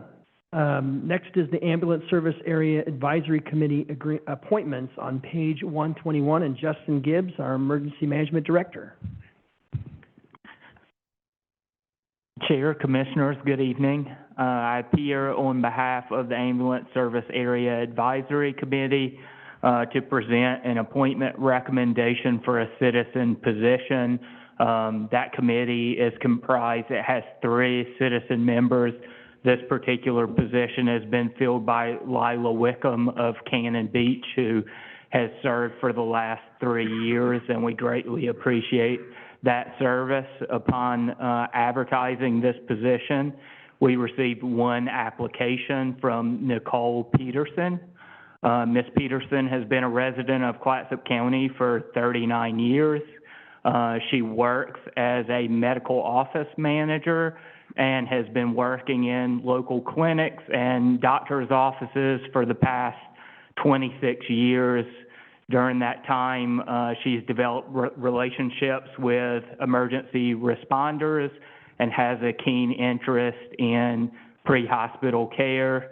On May the 14th, the ASAA committee had a special meeting where they considered Ms. Peterson's application and unanimously approved advancing a recommendation to appoint Nicole Peterson to the Clatsop County Ambulance Service Area Advisory Committee to fill a citizen position with a term beginning on June 1st, 2024, and expiring on May 31st, 2027. Thank you. Thank you, Justin. Any questions for our Emergency Management Director? We ready for a motion? I move to approve the appointment of Nicole Peterson to the Clatsop County Ambulance Service Area Advisory Committee to fill a citizen position with a term beginning on June 1st, 2024, and expiring on May 31st, 2027. Second. Moved and seconded to approve the appointment of Nicole Peterson to the Clatsop County Ambulance Service Area Advisory Committee to fill a citizen position with a term beginning on June 1st, 2024, and expiring on May 31st, 2027. All those in favor signify with an aye. Aye. All those opposed? Okay, motion carries. Thank you very much. Justin. Next is the appointment to Elsie Vine Maple Rural Fire Protection District on page 124. Chair Quayla, members of the board, as you're aware, there was a recall election, and 4 members of the Elsie Vine Maple Rural Fire Protection District were on the ballot. 3 were recalled, so there's currently 2 sitting board members for the Fire Protection District. By statute, your board would be appointing the number of members required to have a quorum for the district. So since there's 2 seated members, that number of appointments will be 1. As a little background, the election was certified today, so it's as of today that the recalled members will no longer be serving. There's obviously a lot of work that needs to be done, and there's also some timelines with the budget for 24-25 that need to be made, just like our pressures on our budget. And so that's why this is in front of you. There was an application and period, and we received 13 applications that have been shared with your board. We have received some citizen feedback, which we've also shared with your board, and that's the staff report. Thank you. Thank you, County Manager. Commissioner Thompson, this is your district, so. Thank you. Well, District 5, I remind you, covers more than half of the geographical territory of Clatsop County. It runs from the Pacific Ocean to the Columbia County line. It runs from the Tillamook County line all the way up, almost into Fishhawk Lake, where there are a couple of lots for sale. We heard that in the budget hearing today. I just have to throw that in. Well, we are, I would say, a diverse and independent and opinionated group. If there's one thing that you could say we all have in common, we live here because we like knowing our own mind and doing what we think is the right thing, which is fine as far as it goes. Then we come to the creation of community organizations. Sometimes that gets to be contentious, because when you have strong-minded, passionate, involved people, there are conflicts that can develop. Well, we've seen those conflicts develop at this Rural Fire Protection District.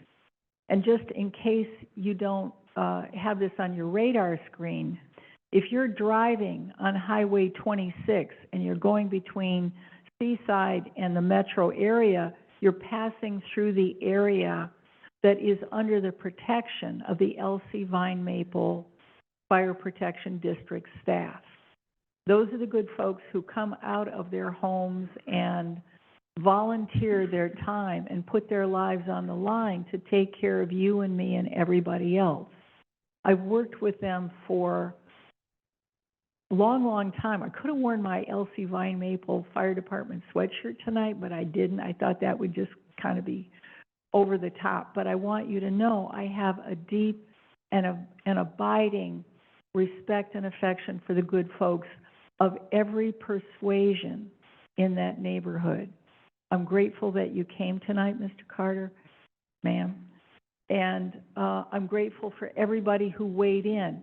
Anytime you get 13 applicants for one volunteer job that is both challenging and has no pay, that speaks to community passion. When I'm being a county commissioner, my job is to read everything, think about everything, talk with people, mostly listen to people, and then think, what is the best thing I can do? What for me is the best thing is what empowers people and organizations to do well. That means, what are the sidebars? What's the support? What are the consequences? How do we define those? When I looked at all the applications, I thought, how can we empower those two remaining members to have a third person join them and be most effective to do the job at hand, which is to get that district back at maximum function and help heal that community, because there are some wounds there that need healing. When I looked, I saw that there's only one of the applicants who'd actually previously served on the board. That's Ed Van Dyke. So for me, that was, I would say, the most elegant and efficient way to empower the board to pick up and carry on with those essential community tasks. And I hope that you too will help the board as it goes forward, because the board is the essential community organization along with the Jewel School. I mean, you know, we've got a couple of other businesses there, but the heart of the community, that fire district, needs to be made whole. And I would plead with every community member to put aside consternation, grief, and anger, to move forward, to be good neighbors, and to reestablish friendship again, to come forward with common community.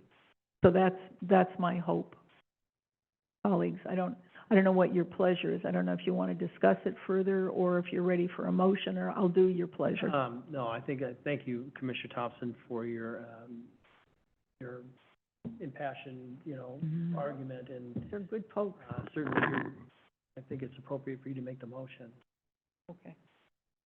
unless anybody else has. Then, I move to approve Ed Van Dyke to serve on the LC Vine Maple Rural Fire Protection District with a term expiring June 30th, 2025. Second? Moved and seconded to approve Ed Van Dyke to serve on the LC Vine Maple Rural Fire Protection District with a term expiring June 30th, 2025. All those in favor signify with an aye. Aye. Aye. All those opposed? Okay, motion carries. Okay, thank you, Commissioner Thompson. Thank you, Mr. Carter. Next item is Ordinance part. we've got a public hearing, ordinance 2024-15, amending park rules, page 157. And then Steve Meshke, our natural resources manager, is here, and Parks Department manager. Good evening, Commissioners. I'm here for the update of our parks ordinances with park rules in regards, mainly this revolves around Westport. We put the new facility out there, we put that big transient dock up there, and we had a sign that was initially installed that said 72-hour tie-up, but we had no follow-up into our park rules to actually enforce the 72 hours. It was just kind of written. So, this ordinance change gives us a little bit of, sets the guidelines for that 72-hour moorage. And we did put some other things in there about usage of the dock, having barbecues and fire pits on the docks, because we had a few of those issues already with people staying the night. And it gives us, also, what was the other thing? And then the boats being moored there, just to make sure we don't end up with any, derelict vessels, people tying up. So it has to be a motorized boat that can move under its own power. And the boats that stay there, they have to stay on board. We already had one issue where a guy tied up his boat and left it there for 3 days and left unattended. So this park amendment rules will help us enforce those standards out there to keep things under control. Okay. Any questions? Any questions? I guess we'll go ahead and start with the first reading of the title first reading by title only, County Council. This is ordinance number 2024-15, excuse me, in the matter of an ordinance amending Clatsop County Code Chapter 12.28, ordinance 1999-13 regarding park rules. Thank you, County Council. Now, do we have any questions? I'm sorry. When you're talking, I was thinking pink flamingo floaties tied up to the dock. Sorry. I had to share why I'm laughing up here. I apologize. You're tired, huh? I am. Everybody's loopy after the Budget Committee meeting. Okay. Commissioner Webb. I'm sorry, I actually did have some comments, and I have managed in all of my travels, et cetera, to have come separated from my board packet, so, I'm just gonna forget about them. Okay. Okay. I can just say that since the dock's been in, we've had no real issues. We've had one or two circumstances that came up, but they corrected themselves just by talking to them. But this is just a follow-up, so if law enforcement comes down, they can say, look, it's written, it's an ordinance, you have to move on or whatever. So there's enforcement behind it. Do we still have the same park host? We have the same Boy, park that host was up there a now. good- That Yeah. was a very good selection on your part. Any other questions? Are we ready to open the public hearing? Absolutely. Okay. We'll go ahead and open the public hearing on ordinance 24-15. Does any commissioner have a conflict of interest to report? No pink flamingos. Clerk of the... I think that would be refreshing too. There we go. Okay, it's breaking down here. Clerk of the board, are there any members of the public signed up to speak remotely? None are signed up, but Justin Wagner has his hand up. Okay. Justin? Oh, he put it back down. Okay. Do we know what? Am I muted? Justin? Yes, I can hear you now. do we know what board position Ed Van Dyke will be assuming? Oh, we're actually, we've moved on, from the LC Vine Maple, and now we're on a ordinance, for amending the park rules. Are there any members of the public signed up to speak in person? I have none. Okay. If not, we'll go ahead and close the public hearing at this time. And the motion is to continue the public hearing on this matter to our June 12th, 2024, and conduct the second reading at that time. We have that motion. I move we continue the public hearing on this matter to our June 12th, 2024 meeting and conduct the second reading at that time. Second. Moved and seconded to continue the public hearing on this matter to our June 12th, 2024 meeting and conduct the second reading at that time. All those in favor signify with aye. Aye. All those opposed? Okay, motion carries. Got busted this microphone. Thank you very much, Steve. Next is granting solid waste franchise, Waste Management of Oregon, page 161. This is a continuation of the public hearing, granting solid waste franchise agreement to Waste Management of Oregon. Is there any additional information from staff? County Council, County Manager? Just be very brief. As a reminder, this is a continuation of the May 8th public hearing. At that time, the board voted to continue the public meeting to this week to allow for further public comment and also for the county to provide clarifying information to the community. That public comment's been forwarded to the board and the communication's been sent out to the community. All I have here. Thank you, County Council. Clerk of the Board, are there any members of the public signed up to speak remotely? I'm not sure if Paul Putke is here in person or remote. He's here. Okay. Oh, Paul. That was our only person who signed up. Okay. Paul, go ahead if you want to come up and provide testimony.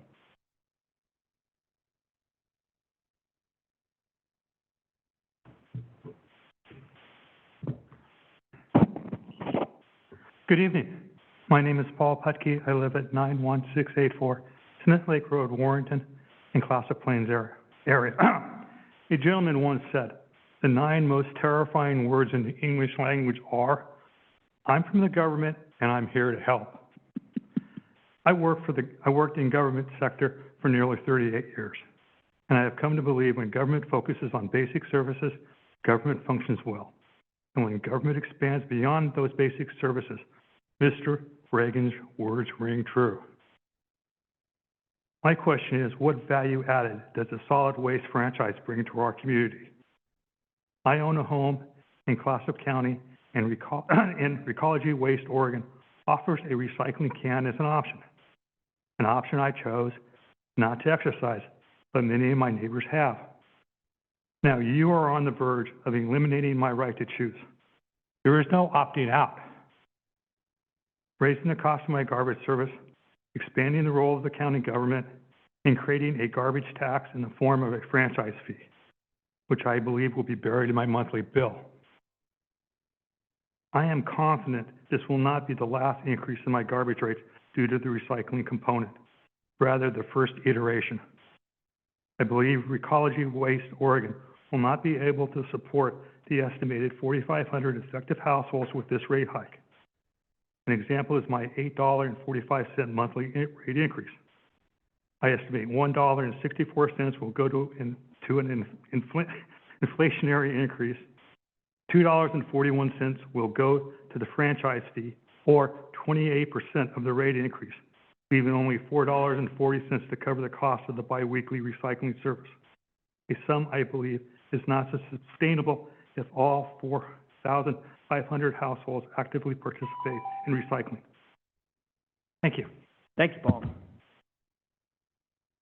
Clerk of the Board, do we have anybody else that signed up to speak? We do not. Okay. We'll go ahead and close the public hearing at this time. Do we have any discussion or a motion? Discussion first. I can discuss first. So this is an interesting conversation that has been in my district specifically, over the last 2 weeks. On one side, you have folks that are really excited for this, and on the other side, you have folks that are extremely not excited for this. And, it's a situation where I know personally what I want, but what I want appears to be not what my community wants. And so my vote will end up reflecting, the voice of my community, less so the voice of me. Just because that's why they elected me. They elected me to speak for them as their majority. And the majority in my community have spoken a dissatisfaction with this idea, which color it very ironic, County Manager, that this was one of my ideas.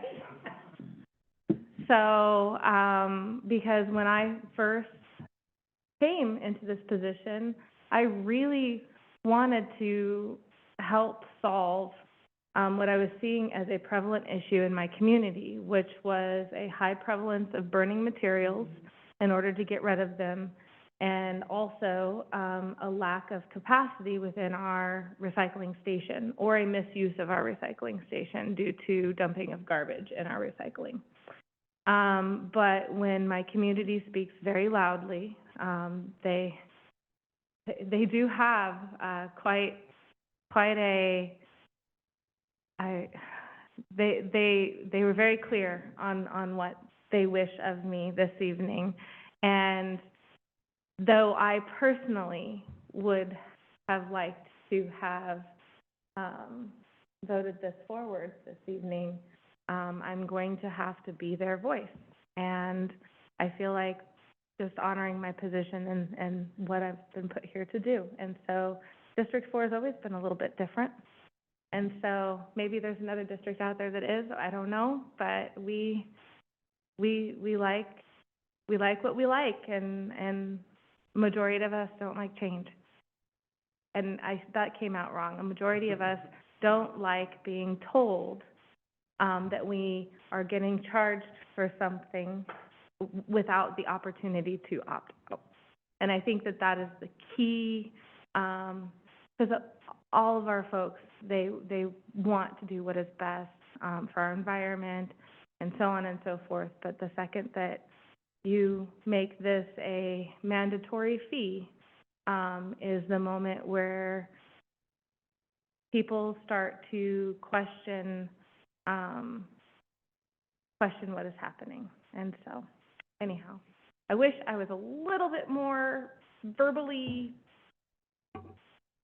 I am tired. I'm sorry. Okay. Thank you, Commissioner Banks. Commissioner Thompson. Well, I understand, I would call it your consternation and your, being torn. Mm-hmm. I just think we gotta do it. So Mr. Chair, I would move to grant Waste Do you Management. have any, Oh, yeah. maybe a little more discussion do too. you want Commissioner more? Webb, did you want to weigh in too? And I did, because I was surprised that I got,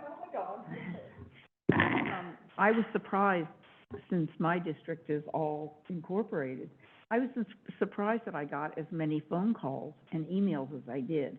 And I think it was because even though our public information folks put out some very good stuff about this, what we knew was misinformation, I was really surprised at how much misinformation was still out there. People saying, I don't want a what is it? It's a 3.8% increase, right? And I don't want a 38% increase. Well, guess what? I mean, I stayed up until 2 o'clock in the morning in Washington, D.C., writing back to people, excuse me, you got this wrong. So, and I just think I think it's the right thing to do. I mean, I think a lot of people who live in rural areas just aren't accustomed to this. I mean, this is different. Well, some of us have been living with recycling in Oregon for 25 years. So it's the right thing to do. And I guess I just feel like it's the right thing to do. It's the And- right and I- thing for our environment Yeah. and for our community. Thank you, Commissioner Webb. I know, I agree with you, and I saw that the public comment, we received written public comment that we received was a 2-to-1 in favor of doing this. I Yeah. know that it was a good thing to happen in Warrenton, where I live, and certainly changed the waste streams by having that recycling bin, eliminated more going to the landfill, so it was a good thing. So I'm certainly gonna vote in favor of this. Commissioner Banks? I'm just gonna, circle back to folks who have lived rural their whole life aren't used to municipality services. And they don't expect municipality services. And, at least if you've lived rural the majority of your life.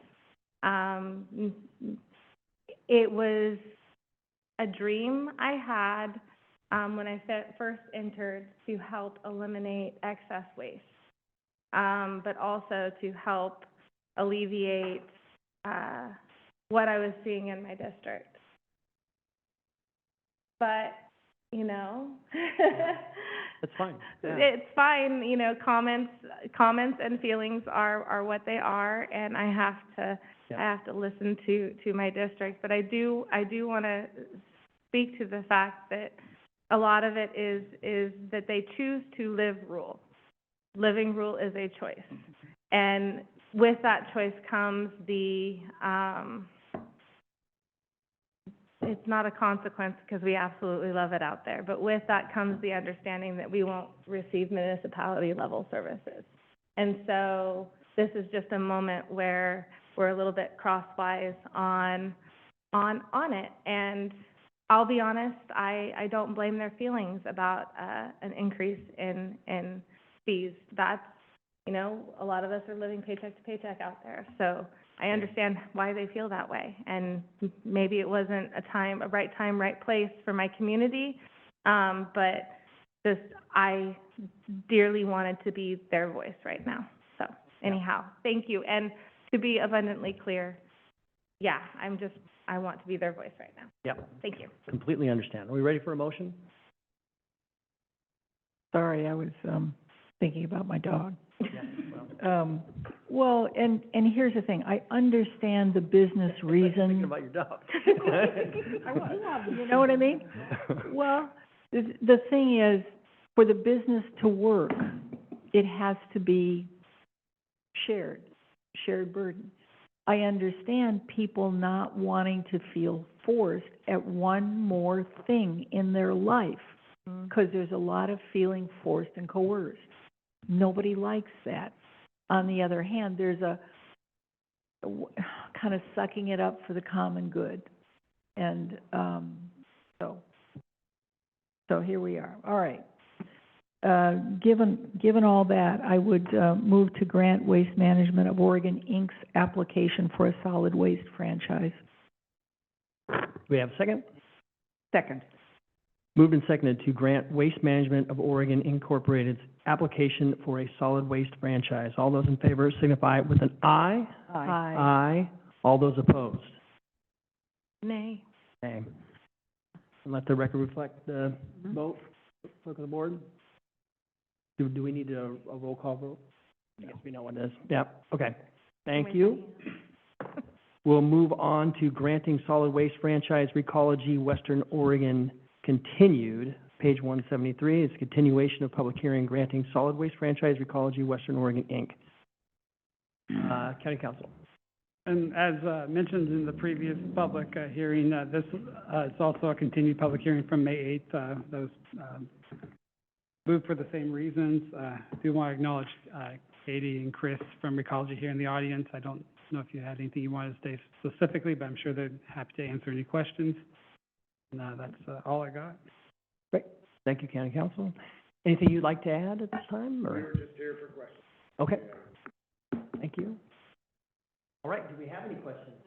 All same comments apply. Okay. We'll go ahead and, oh, wait, yeah.